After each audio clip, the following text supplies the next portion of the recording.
यो people, good morning, good evening, good afternoon. जो जब video देख रहा हूं सबके लिए कैसे हैं सब लोग बेटा? ओके, एक बार फिर से स्वागत है आप सबका हमारे नए लेक्चर में।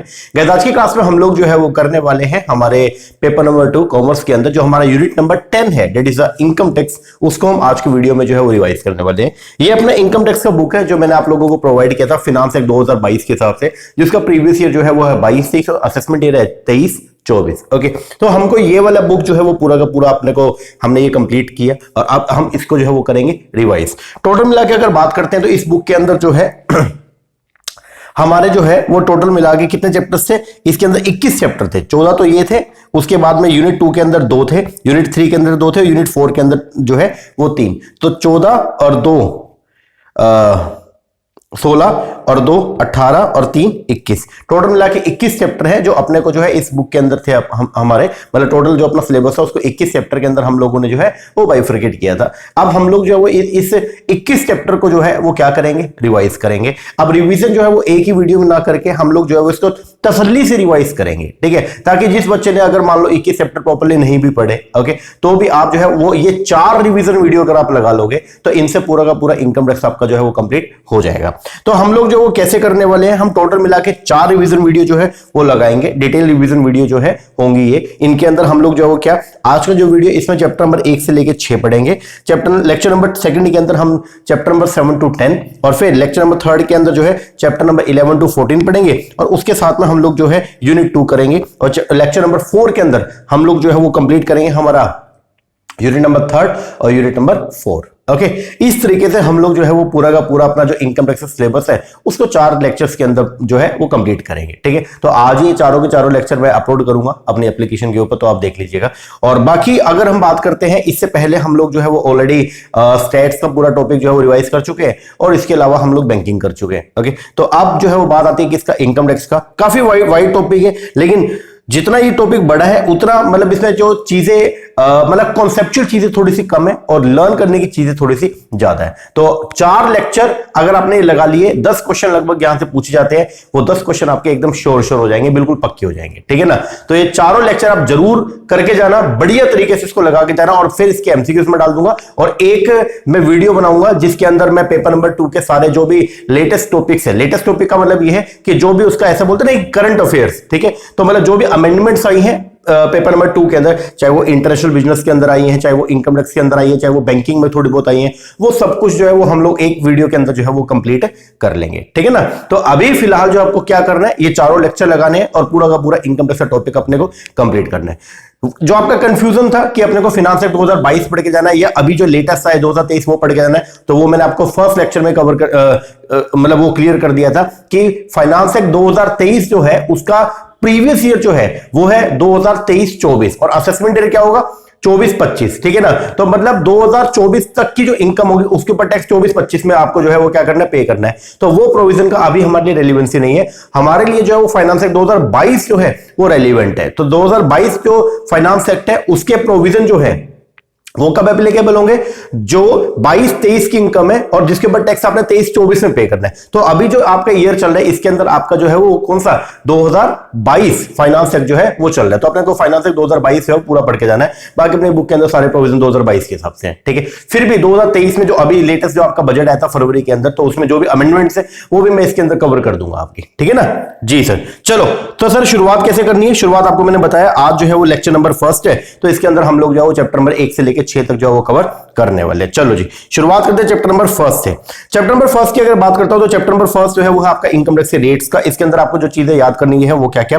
पहली बात तो ये कि अपना फाइनेंस एक्ट अपने को कौन सा पढ़ के जाना है? 2022। टैक्स की बात करें तो टैक्स 2 तरीके का है, एक है आपका डायरेक्ट नेचर का, एक है कौन सा? इनडायरेक्ट नेचर का। जो आपका इनकम टैक्स डायरेक्ट नेचर का और जो आपका जीएसटी है वो इनडायरेक्ट नेचर का। दोनों में डिफरेंस बेसिकली एक ही होता है। क्या? डायरेक्ट नेचर का टैक्स जिस पर्सन के ऊपर एप्लीकेबल होगा उसका बर्डन उसको खुद को बियर करना पड़ेगा, लेकिन इनडायरेक्ट टैक्स के अंदर ऐसा नहीं होता। जिसके ऊपर ये टैक्स इंपोज होता है वो उसका बर्डन जो है वो दूसरे पर्सन के ऊपर क्या कर देगा? शिफ्ट कर देता है। फिर हमको जो है वो इनकम टैक्स एक्ट पढ़ना है या इनकम टैक्स लॉ पढ़ना है। अगर हम बात करते हैं तो हम जो है वो पढ़ेंगे income tax law. Income tax act जो है वो पार्ट है किसका? इनकम टैक्स लॉ का। इनकम टैक्स लॉ के अंदर टोटल मिला के जो 5 चीज आती है। क्या क्या आता है? इनकम टैक्स एक्ट भी आएगा, साथ में हर साल जो अमेंडमेंट होती है फाइनेंस एक्ट के थ्रू जो गवर्नमेंट लेके आती है वो भी आती है। इसके अलावा इनकम टैक्स के जो रूल्स हैं जो सीबीडीटी ने जारी करे हैं वो भी हम पढ़ते हैं, circular and clarification made by the CBDT वो, और साथ में जुडिशियल डिसीजन, हाई कोर्ट या सुप्रीम कोर्ट ने जो भी डिसीजन दिए वो अपने को पढ़ना होता है। अब क्वेश्चन ये है किसके पास में पावर है टैक्स कलेक्ट करने का, तो हम ये बोलते हैं कि कॉन्स्टिट्यूशन जो है वो प्राइम बॉडी है, कॉन्स्टिट्यूशन के पास में पावर है, बट कॉन्स्टिट्यूशन ने ये पावर जो है वो डेलीगेट कर दिया किसको, पार्लियामेंट को। तो आर्टिकल 246 जो है कॉन्स्टिट्यूशन का, उसने ये पावर, उसके पास में पावर था और उसने वो पावर जो है शेड्यूल 7 के हिसाब से जो क्या कर दिया, आगे डेलीगेट कर दिया। अब जो पावर आगे डेलीगेट किया गया है वो 3 लिस्ट के अंदर जो है वो बताया गया है, यूनियन लिस्ट, एक है स्टेट लिस्ट और एक कौन सा कंकरेंट लिस्ट है, ठीक है। तो जो भी मुद्दे यूनियन लिस्ट के अंदर आ गए उनके ऊपर कानून बनाने की पावर पार्लियामेंट के पास में, जो भी मुद्दे स्टेट लिस्ट में आ गए उनके ऊपर कानून बनाने की पावर स्टेट लेजिस्लेचर असेंबली के पास में होती है, और जो मुद्दे कंकरेंट लिस्ट के अंदर आ गए उनके ऊपर कानून बनाने की जो पावर होती है वो किसके पास में होती है, सेंटर और स्टेट गवर्नमेंट दोनों के पास में होती है, लेकिन अपर हैंड हमेशा किसका रहेगा, सेंटर का रहेगा। फिर अगर हम बात करते हैं इनकम टैक्स का, तो इनकम टैक्स की प्रीफेस के बारे में आपको मैंने बताया था कि इनकम टैक्स जो है वो यूनियन लिस्ट के अंदर डाला गया है। तो यूनियन लिस्ट के अंदर एंट्री नंबर 82 है, वहां पे दे रखा है, उसका नाम है taxes on income other than agriculture income. तो इसका मतलब इनकम टैक्स लगाने की पावर जो है वो किसके पास में है, सेंट्रल गवर्नमेंट के पास में है, ठीक है। अब जो हमारा एक्ट है जो हम पढ़ के जाते हैं वो है आपका इनकम टैक्स एक्ट 1961, लेकिन उसमें वो तो 1961 के हिसाब से हमने बनाया था, लेकिन एनवायरमेंट लगातार चेंज होता है तो हम बदलते हैं एनवायरमेंट के हिसाब से, जो है वो हमारे एग्जिस्टिंग एक्ट में भी क्या करते हैं, अमेंडमेंट करते हैं। जो अमेंडमेंट हम करते हैं वो करते हैं किसके थ्रू, बजट के थ्रू। बजट के अंदर हम एक पेपर जो है वो इंट्रोड्यूस करते हैं जिसको बोलते हैं हम लोग क्या, फाइनेंस बिल। ये जो फाइनेंस बिल है वो प्रेजेंट करते हैं पार्लियामेंट में, तो वहां से जो वो पास होगा तो बन जाएगा फाइनेंस एक्ट। तो हम लोग जो पढ़ रहे हैं वो फाइनेंस एक्ट पढ़ रहे हैं, ठीक है। फिर सेंट्रल गवर्नमेंट जो है उसके अंडर जो है आती है एक ministry of finance. Ministry of finance के अंदर जो है वो टोटल मिला के जो है 5 क्या आते हैं, डिपार्टमेंट आते हैं। उसमें एक है डिपार्टमेंट ऑफ रेवेन्यू, और डिपार्टमेंट ऑफ रेवेन्यू जो है ये गवर्नमेंट को पैसा कलेक्ट करके देता है। इसके अंदर 2 बोर्ड आते हैं, एक है सीबीडीटी, एक है सीबीआईसी, ठीक है। तो सीबीडीटी बोलते हैं central board of direct taxes and CBIC is the central board of indirect taxes and custom, ठीक है जी। अब बात करते हैं टैक्स रेट का, तो सबसे पहले इंडिविजुअल की बात करते हैं। तो एक इंडिविजुअल चाहे वो मेल हो, चाहे वो फीमेल हो, चाहे वो एचएफ हो, चाहे एओपी हो या बीओआई हो या आर्टिफिशियल पर्सन हो, तो उनका जो टैक्स स्लैब रेट है वो है कितना, मिनिमम एग्जेम्पशन लिमिट जो है वो कितने की है, 2.5 लाख की। तो अगर आपने 2.5 लाख रुपए तक कोई भी इनकम कमाया तो आपका क्या रहेगा, एग्जेम्प्ट रहेगा। 2.5 लाख से लेके 5 लाख रुपए तक की इनकम के ऊपर जो है वो टैक्स लगेगा 5%। 5 लाख से ऊपर की जो भी इनकम होगी 10 लाख रुपए तक की, उसके ऊपर जो टैक्स लगेगा वो कितना लगेगा, 20%। और अबव 10 लाख की जो इनकम है उस पर टैक्स कितना है, 30%। लेकिन अगर आप जो है वो रेसिडेंट सीनियर सिटीजन है, रेसिडेंट का मतलब क्या हो गया, मतलब आप रेजिडेंशियल स्टेटस जो है आपको क्या बोलता है कि आप रेजिडेंट हो, और साथ में आप कौन हो, सीनियर सिटीजन। सीनियर सिटीजन कौन है, जिसकी उम्र जो है वो 60 साल है या 60 साल से ज्यादा लेकिन 80 साल से कम है। तो आपके लिए जो मिनिमम एग्जम्पशन लिमिट है वो कितनी है, 3 लाख है। तो इनके लिए जो है वो क्या रहेगा, 0 से लेकर 3 लाख रुपए तक क्या रहेगा, नील। 3 से लेकर 5 लाख रुपए तक 5%, 5 से लेकर 10 लाख रुपए तक 20, और 10 से ऊपर कितना हो जाएगा, 30। उसके बाद आएगा रेसिडेंट सुपर सीनियर सिटीजन। तो सुपर सीनियर सिटीजन कौन होता है, जिसकी जो एज है वो 80 साल है या 80 साल से ऊपर है, तो उनको बोलेंगे हम लोग क्या, सुपर सीनियर सिटीजन। और सुपर सीनियर सिटीजन के लिए जो बेसिक एग्जम्पशन लिमिट है वो कितनी है, 5 लाख। 0 से लेकर 5 लाख रुपए तक क्या रहेगा, नील रहेगा। 5 से 10 लाख रुपए तक 20%, और 10 से ऊपर 30%। इसके बाद सरचार्ज की अगर बात करते हैं, अगर मान लीजिए आपकी जो इंडिविजुअल के केस में अगर आपकी जो इनकम है वो 50 लाख रुपए से क्या है ऊपर और 1 करोड़ रुपए तक है, तो जितना भी आपका टैक्स बनेगा उस टैक्स के ऊपर जो है 10% जो है वो इनकम वो हम आपसे चार्ज एक्स्ट्रा और करेंगे, उसको बोलते हैं हम लोग क्या, सरचार्ज। तो सरचार्ज बेसिकली क्या होता है, टैक्स ऑन टैक्स होता है। तो जो भी इनकम टैक्स आपने कंप्यूट किया उसके ऊपर हम जो है वो क्या करेंगे, इसको हम आपसे चार्ज करेंगे। अगर आपकी इनकम जो है वो 1 करोड़ से ऊपर और 2 करोड़ रुपए तक है तो सरचार्ज जो है वो कितना हो जाएगा, 15% हो जाएगा, जो भी आपका टैक्स निकला है उसका। उसके बाद में जो है अगर आपकी इनकम 2 करोड़ से ऊपर और 5 करोड़ रुपए तक है तो सरचार्ज का रेट है 25%। और अगर आपकी जो इनकम है वो 5 करोड़ से भी ऊपर है तो फिर सरचार्ज का जो रेट होगा वो कितना होगा, 37% है। इसके बाद ये तो नॉर्मल टैक्स रेट थे। इसके बाद में 2020 के अंदर फाइनेंस एक्ट 2020 में जो है वो इनकम टैक्स अथॉरिटी ने जो है वो एक सेक्शन 115 BACB जो है वो इंट्रोड्यूस किया, जो बोलता है अल्टरनेट टैक्स रिजाइम का। अल्टरनेट टैक्स रिजाइम का मतलब ये हो गया कि अगर आप ये नॉर्मल जो प्रोविजन है अगर आप इसके थ्रू टैक्स पे करना नहीं चाहते हैं तो आप अल्टरनेट मेथड के थ्रू जो है वो टैक्स पे कर सकते हैं। जो अल्टरनेट मेथड है उसमें जो है वो क्या रहेगा, ये कि पहली बात तो अल्टरनेट मेथड किसके लिए एप्लीकेबल है, चाहे आप मेल हो चाहे आप फीमेल हो, सीनियर सिटीजन हो सुपर सीनियर सिटीजन हो, तो इंडिविजुअल के लिए और साथ में किसके लिए, एचएफ के लिए, ठीक है।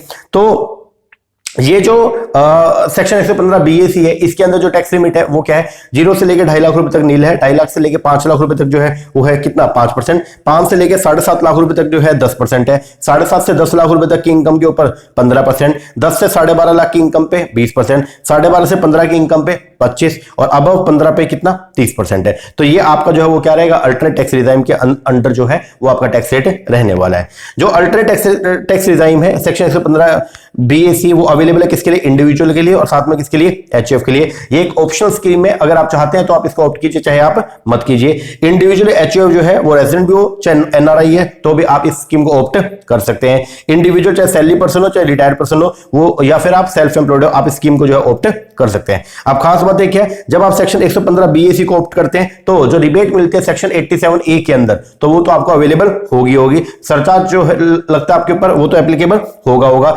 एग्जामिशन लिमिट जो है वो हर इंडिविजुअल के लिए जो कितने हो जाएगी 2.5 लाख, चाहे आपकी उम्र 60 साल हो चाहे आपकी उम्र 80 साल हो। और अगर आपने जो है वो नॉर्मल इनकम के अलावा जो स्पेशल इनकम भी कमाई है तो स्पेशल इनकम के ऊपर जो टैक्स लगेगा वो तो स्पेशल रेट से ही लगेगा, मतलब उसको यहां से जो है वो क्या किया गया, एक्सक्लूड किया गया। इसके बाद अब अगर आपने सेक्शन 115 BAC को ऑप्ट कर लिया तो आपको ये बेनिफिट जो है वो नहीं मिले। अगर आप सैलरीड पर्सन हो तो आपको ये जो डिडक्शन है वो अब अलाउड नहीं होगी, मतलब सैलरी के अंदर आपको HRA का डिडक्शन हो गया, लीव ट्रेवल कंसेशन हो गया, स्टैंडर्ड डिडक्शन जो मिलती है, tax on employment, special allowances to MP MLA and entertainment allowance, ये सारी डिडक्शन आपको अवेलेबल नहीं होगी। हाउस प्रॉपर्टी के अंदर जो है आपको इंटरेस्ट की deduction, interest on loan taken for self occupied house जो होती है मैक्सिमम कितना 2 लाख रुपए तक की डिडक्शन वो, और लोन जो होता है under the head of house property ये आपको आप क्लेम नहीं कर सकते हो। एग्जाम्पशन डिडक्शन अदर सोर्स के अंदर जो आपको क्लबिंग इनकम की जो है वो डिडक्शन मिलती है 1500 रुपए पर एनम के हिसाब से, और जो स्टैंडर्ड डिडक्शन होती है इनके तो फैमिली पेंशन ये आपको अलाउड नहीं होगा, और 80C से 80U तक की डिडक्शन आपको अलाउड नहीं होगी, इनको छोड़ गए 80CCD 80JJAA और 80LA ये डिडक्शन तो आपको अभी भी मिलेंगी, लेकिन इसके अलावा 80C से 80U की डिडक्शन आपको क्लेम नहीं कर सकते। तो सिंपल सी बात है कि अगर आपने सेक्शन 115 BAC को ऑप्ट कर लिया तो ये बेनिफिट या डिडक्शन आपको अलाउड नहीं होगी। ठीक है, इसके बाद में है अगर एक एसएससी जो है अदर देन सैलरीड एम्प्लॉय की बात करते हैं, ठीक है, if SSC who is not a salaried employ और अगर वो सेक्शन 115 BAC को ऑप्ट करता है तो ये डिडक्शन उसको अलाउड नहीं होगी। तो वही हाउस प्रॉपर्टी में वही सेम है, ठीक है, अदर सोर्स के अंदर भी सेम है, पीजीबीपी में अलग से हो जाएगा। ठीक है, पीजीबीपी में क्या होगा कि आपको सेक्शन 10AA की जो डिडक्शन है वो नहीं मिलेंगी, एडिशनल नॉर्मल डेप्रिसिएशन डिडक्शन मिलेगा, लेकिन जो एडिशनल डेप्रिसिएशन होता है उसका डिडक्शन नहीं मिलेगा। सेक्शन 32AD के अंदर डिडक्शन नहीं मिलेगा, साइंटिफिक रिसर्च की डिडक्शन नहीं मिलेगा, और सेक्शन 35AD की डिडक्शन आपको अवेलेबल नहीं होगी। इसके बाद में जो है वो क्या, एग्जाम्पशन डिडक्शन स्टिल अवेलेबल।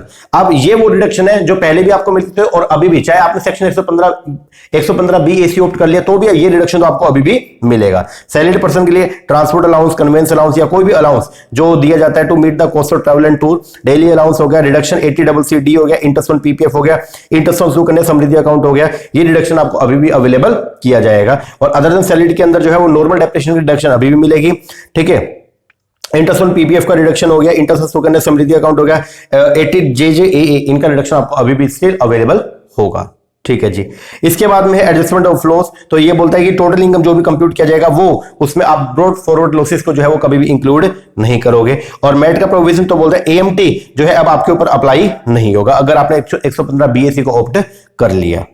इसके बाद में है ऑप्शन अवेलेबल अंडर 115 BAC। तो अगर आप ऐसे एसएससी है जिसके अगर आपके पीजीबीपी हेड की इनकम नहीं है, ठीक है, पीजीबीपी अगर आपके बिजनेस इनकम नहीं है तो 115 BAC आपके लिए ऑप्शनल है, आप जब मन चाहे आप इसको ऑप्ट कर सकते हो, जब मन चाहे आप इसको ऑप्ट आउट भी कर सकते हैं। ठीक है ना, चाहे आप इसको अवेल कर लो चाहे इसको ऑप्ट आउट कर दो, जो आपका मन करे आप इसको कर सकते हो। लेकिन अगर आप जो है वो क्या है, मतलब हर साल आपके पास ऑप्शन अवेलेबल रहेगा, लेकिन अगर आपकी जो बिजनेस हेड की इनकम है तो फिर ये 115 BAC आपको एक ही बार मिलेगा। अगर आपने इसको ऑप्ट कर लिया उसके बाद अगर आप इसको लैप्स करते हो तो फिर लाइफ टाइम आप इसको जो है सेक्शन 115 BAC को आप ऑप्ट नहीं कर सकते हो।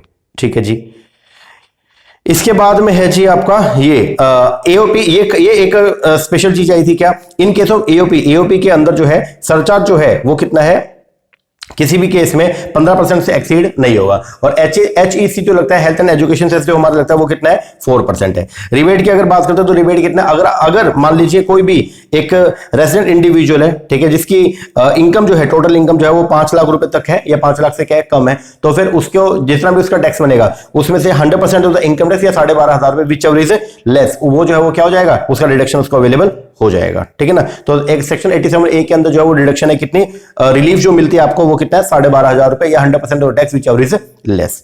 फिर कोऑपरेटिव सोसाइटी की अगर बात करते हैं तो कोऑपरेटिव सोसाइटी के ऊपर टैक्स रेट जो है वो क्या है, वो है जी वेयर द टैक्सेबल इनकम जो है वो एक्सीड मतलब 10,000 रुपए तक की है, ठीक है, 10,000 से एक्सीड नहीं करते तो जितने भी आपकी टैक्सेबल इनकम है उसका 10%। अगर टैक्सेबल इनकम 10,000 से एक्सीड कर जाए तो 1,000 रुपए प्लस में जो भी 10,000 से ऊपर की इनकम है उसके ऊपर कितना होगा 20%। और अगर टैक्सेबल इनकम एक्सीड कर जाए किससे 20,000 से तो फिर क्या होगा, तो 3,000 रुपए प्लस जो भी 20,000 से ऊपर की इनकम है उसके ऊपर जो टैक्स रेट लगेगा कितना 30%, ठीक है जी। सरचार्ज की अगर बात करें तो सरचार्ज कब लगेगा, अगर कोऑपरेटिव सोसाइटी का टैक्सेबल इनकम 1 करोड़ से ऊपर है तो सरचार्ज लगेगा कितना 12%।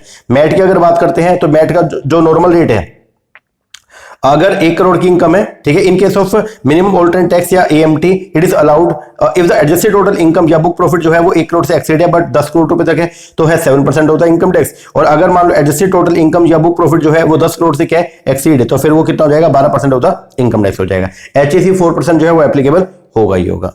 इसके बाद में फर्म जो पार्टनरशिप फर्म है उसके ऊपर टैक्स का रेट कितना है 30% है। और अगर पार्टनरशिप फर्म की टोटल इनकम 1 करोड़ से एक्सीड है तो फिर 12% के हिसाब से सरचार्ज भी एप्लीकेबल होगा। एचईसी 4% लगना ही लगना है। डोमेस्टिक कंपनी के ऊपर नॉर्मल टैक्स का रेट कितना है 30% है। लेकिन अगर ऐसी डोमेस्टिक कंपनी जिसके सन 2020-21 के अंदर जो है वो टर्नओवर 400 करोड़ से एक्सीड नहीं थी तो फिर उसके ऊपर टैक्स का रेट कितना हो जाएगा 25%। एचईसी 4% लगना ही लगना है। इसके अलावा फॉरेन कंपनी के ऊपर जो टैक्स रेट है वो कितना है 40% है, ठीक है, ये बात ध्यान रखना। और इनका जो सरचार्ज है वो कितना, अगर इनकी टैक्सेबल इनकम 1 करोड़ से एक्सीड करती है तो 2% है और अगर इनकी टैक्सेबल इनकम 10 करोड़ से एक्सीड करती है तो सरचार्ज कितना हो जाएगा 4%। एचईसी 4% तो लगना ही लगना है। इसका स्पेशल टैक्स रेट, अगर मान लो आपने कोई भी इनकम कमाई है winning from lottery crossword puzzle race including horses यहां से तो टैक्स रेट जो है वो कितना 30% है। 115 के अंदर अगर मान लो कोई भी स्पोर्ट्समैन एनआरआई स्पोर्ट्समैन था जो इंडिया के अंदर आया, इंडिया के अंदर आके खेला और खेल के यहां से उसने अगर कोई पैसा जो है वो क्या किया कमाया तो उसके बाद जो भी उसने इनकम कमाई उस पर 20% उसको टैक्स पे करना पड़ेगा। एनोनिमस डोनेशन के ऊपर जो है वो 30% है। Income of the Indian company by way of dividend declare तो इसके ऊपर 15% है। इसके अलावा सेक्शन 6869 जो वो अनक्लेम जो इनकम होती है उनके ऊपर जो टैक्स रेट है, ठीक है, वो कितना है 60% है। Income by way of royalty उस पर 10% है। Income by transfer the carbon credit पे 10% है। लॉन्ग टर्म कैपिटल गेन की अगर हम बात करते हैं तो जनरली उसके ऊपर जो टैक्स रेट है वो आपका 20% है। लेकिन अगर मान लीजिए कभी ऐसा हुआ इनकम फॉरेन एक्सचेंज एक्सेप्ट तो उस पर कितना आपका 10% हो जाएगा। उसके बाद में मिनिमम मैट का जो रेट है वो नॉर्मल कितना है, मिनिमम अल्टरनेट टैक्स जो है वो है आपका कितना 15%। मैट लगता है कंपनी पे और एएमटी लगता है अदर देन कॉर्पोरेट पे, ठीक है ना। तो मैट का रेट कितना है 15। लेकिन अगर आईएफएससी के अंदर अगर आपकी यूनिट एस्टेब्लिश है तो वो वहां पे मैट का जो रेट है वो कितना होगा 9%। एएमटी का नॉर्मल जो टैक्स रेट है वो कितना है 18.5% है। लेकिन अगर आपकी जो एडजस्टेड टोटल इनकम है यूनिट और आपकी यूनिट लोकेटेड है कहां पे इंटरनेशनल फाइनेंशियल सेंटर के अंदर मतलब आईएफएससी में तो आपका जो वहां पे एएमटी का रेट हो जाएगा वो कितना हो जाएगा 9% हो जाएगा। इसके अलावा जो मेन रेट है वो ये रॉयल्टी जो है ऑफ द फीस और टेक्निकल सर्विस पे 10% है और एडिशनल इनकम टैक्स जो है वो कितना है 18% है। तो ये थोड़ा सा देख लेना, ठीक है, ये नॉर्मल टैक्स रेट है जो आपको याद करने थे। इसके अलावा चैप्टर नंबर 2 पे आते हैं। चैप्टर नंबर 2 जो है वो है आपका इंट्रोडक्शन टू इनकम टैक्स। सबसे पहले अपने इंडिया के अंदर इनकम टैक्स जो है वो शुरुआत हुआ उसका 1860 में 1860 के अंदर। जो 1857 के अंदर मिलिट्री म्यूटनी हुई थी, जो क्रांति हुई थी मंगल पांडे की, तो उसकी वजह से अंग्रेजी हुकूमत का बहुत ज्यादा लॉस हो गया था। तो लॉस की भरपाई के लिए वो बोले कि हम जनता के ऊपर ही टैक्स लगाएंगे, जनता से ये लॉस हम क्या करेंगे रिकवर करेंगे। तो उस टाइम फर्स्ट टाइम जो है सर जेम्स विल्सन ने जो है वो पहली बार इंट्रोड्यूस किया इसको इनकम टैक्स को, ठीक है। अपने इंडिया में इनकम टैक्स का जो एक्ट है वो इनकम टैक्स एक्ट 1961, ठीक है जी। वो 1 अप्रैल 1962 से जो है वो अपना फोर्स के अंदर आ गया था और ये whole of India including the J and K उसके ऊपर एप्लीकेबल होता है, ठीक है जी। फाइनेंस एक्ट जो है वो क्या होता है, हर साल जो है गवर्नमेंट क्या करती है बजट पेश करते हैं और बजट के अंदर जो है वो अमेंडमेंट लेकर आते हैं with introduction of the finance bill. और फाइनेंस बिल को जब पेश करेंगे हम पार्लियामेंट में वहां से जब वो पास होगा तो बन जाएगा फाइनेंस एक्ट, ठीक है जी। अब जो इनकम टैक्स रूल्स जो है वो क्या है, जो अपना सीबीडीटी है वो क्या बनाता है, रूल्स बनाता है, ठीक है, किसके लिए, एक्ट के लिए, ठीक है। तो रूल्स कौन बनाएगा, सीबीडीटी बनाता है, ये बात ध्यान रखना। फिर टाइम टू टाइम पे जो है सीबीडीटी मतलब जो बोर्ड जब भी आएगा ना, बोर्ड का मतलब सीबीडीटी है, तो सीबीडीटी टाइम टू टाइम पे सर्कुलर नोटिफिकेशन जो जारी करते रहते हैं, ठीक है। नॉर्मल जो सेक्शन है सैलरी हाउस प्रॉपर्टी पीजीबी जो अपने 5 हेड है उनके सेक्शन ये है, देख लेना एक बार के लिए। अब हम करते कैसे, सबसे पहले हम लोग जो है वो क्लासिफाई करते हैं इनकम को 5 हेड में, ठीक है जी। और उनमें से जो है वो इंटर हेड डिडक्शन को माइनस करके वो आएगी हर हेड की इनकम। फिर 5 हेड की इनकम को हम जो है वो क्या कर लेंगे, ऐड कर लेंगे, तो बन जाएगा आपका ग्रॉस टोटल इनकम। उसमें से माइनस करेंगे डिडक्शन अंडर सेक्शन 86 से 80U तक की। अच्छा, जब 5 हेड की इनकम निकल रहे हैं तो वहां पे हम लोग सेट ऑफ कैरी फॉरवर्ड के प्रोविजन और साथ में क्लबिंग के प्रोविजन को भी कंसीडर करके चलते हैं। फिर आपका जो ग्रॉस टोटल इनकम आएगा जीटीआई में से जब आप माइनस करोगे किसको, डिडक्शन अंडर सेक्शन 86 से 80U तो निकल के आएगा आपका टोटल इनकम और या टैक्सेबल इनकम। उस टैक्सेबल इनकम के ऊपर जो है हम लोग क्या लगाएंगे, टैक्स लगाएंगे। ठीक है, ये प्रोविजन आपका जो है वो होता है। अब जो भी आपकी इनकम आएगी उसके ऊपर उसको दो पार्ट में हम डिवाइड करते हैं, या तो नॉर्मल इनकम है या स्पेशल। स्पेशल इनकम के ऊपर जो टैक्स लगेगा वो स्पेशल रेट से लगता है, लेकिन नॉर्मल इनकम के ऊपर जो टैक्स लगता है वो नॉर्मल रेट से लगता है, जिसको स्लैब रेट बोलते हैं, जो अभी हमने पढ़ भी लिया। अब जो स्पेशल इनकम उसमें कौन कौन सा है, या तो शॉर्ट टर्म कैपिटल गेन का इनकम होगा सेक्शन 111A में जो आपकी आती है वो है 15%। लॉन्ग टर्म कैपिटल गेन जो है उसके ऊपर कितना है 20%। अगर मान लो कोई भी गेन कमाया आपने on the listed share without indexing तो उस पर 10%। Winning from lottery consoled puzzle या कैजुअल इनकम उसके ऊपर जो टैक्स रेट है वो कितना आपका 30% है। इसके अलावा इनकम डेफिनेशन कुछ खास कॉन्सेप्ट ऑफ इनकम, इनकम जो है उसके लिए कुछ खास बातें वो क्या, देयर शुड बी एक डेफिनेट सोर्स ऑफ इनकम होना चाहिए। इनकम चाहे लीगल हो चाहे इलीगल हो, टैक्स तो आपको उसके ऊपर पे करना पड़ेगा। बोलते हैं जरूरी नहीं है कि इनकम आपको रेगुलर मिले, पीरियोडिक इनकम जो होती है वो भी इनकम कंसिडर की जाती है। इनकम चाहे आपने इंडिया में कमाई चाहे इंडिया के बाहर कमाई हो। ठीक है, अगर इनकम इंडिया में रिसीव हुई है तो उसको इंडियन इनकम मानेंगे और उसके ऊपर हम आपसे टैक्स चार्ज करेंगे। बोलते हैं जरूरी नहीं है that the income must be receive in the form of money, income जो है वो हमेशा पैसे के अंदर हो। अगर काइंड में आपको कुछ मिला तो उसकी मॉनेटरी वैल्यू निकाल के हम आपके ऊपर टैक्स लगा देंगे। परमानेंट हो या टेम्परेरी इनकम हो, दोनों की दोनों को जो है वो ये बात इमैटेरियल है कि आपकी इनकम परमानेंट है या टेम्परेरी है। इनकम तो इनकम में आपको टैक्स पे करना पड़ेगा अगर आपने अर्न करी है तो। अगर एसएससी जो इनकम अर्न करता है लेकिन उसको अभी तक रिसीव नहीं हुई है तो भी उसको जो है वो इनकम माना जाएगा और आपसे हम टैक्स लेंगे। Reimbursement of the experience is not income, ये बात ध्यान रखना। ठीक है, अगर एक्सपेंसेस का अगर आपने रिइंबर्समेंट कर दिया तो ये इनकम का पार्ट नहीं है। वेयर अंडर लीगल ऑब्लिगेशन, अगर एक चार्ज क्रिएट किया जाता है एक पर्सन की इनकम के ऊपर तो जितना चार्ज क्रिएट किया गया उसको हम इनकम में से क्या कर देंगे, माइनस कर देंगे। ठीक है, रिसिप्ट ऑफ अकाउंट ऑफ धर्मादा गौशाला ये इनकम नहीं है। पिन मनी जो मतलब एक हस्बैंड है वो अपनी वाइफ को जो है वो घर का खर्चा चलाने के जो पिन मनी देता है, ठीक है, जो पैसा देता है तो वो इनकम का पार्ट नहीं माना जाएगा।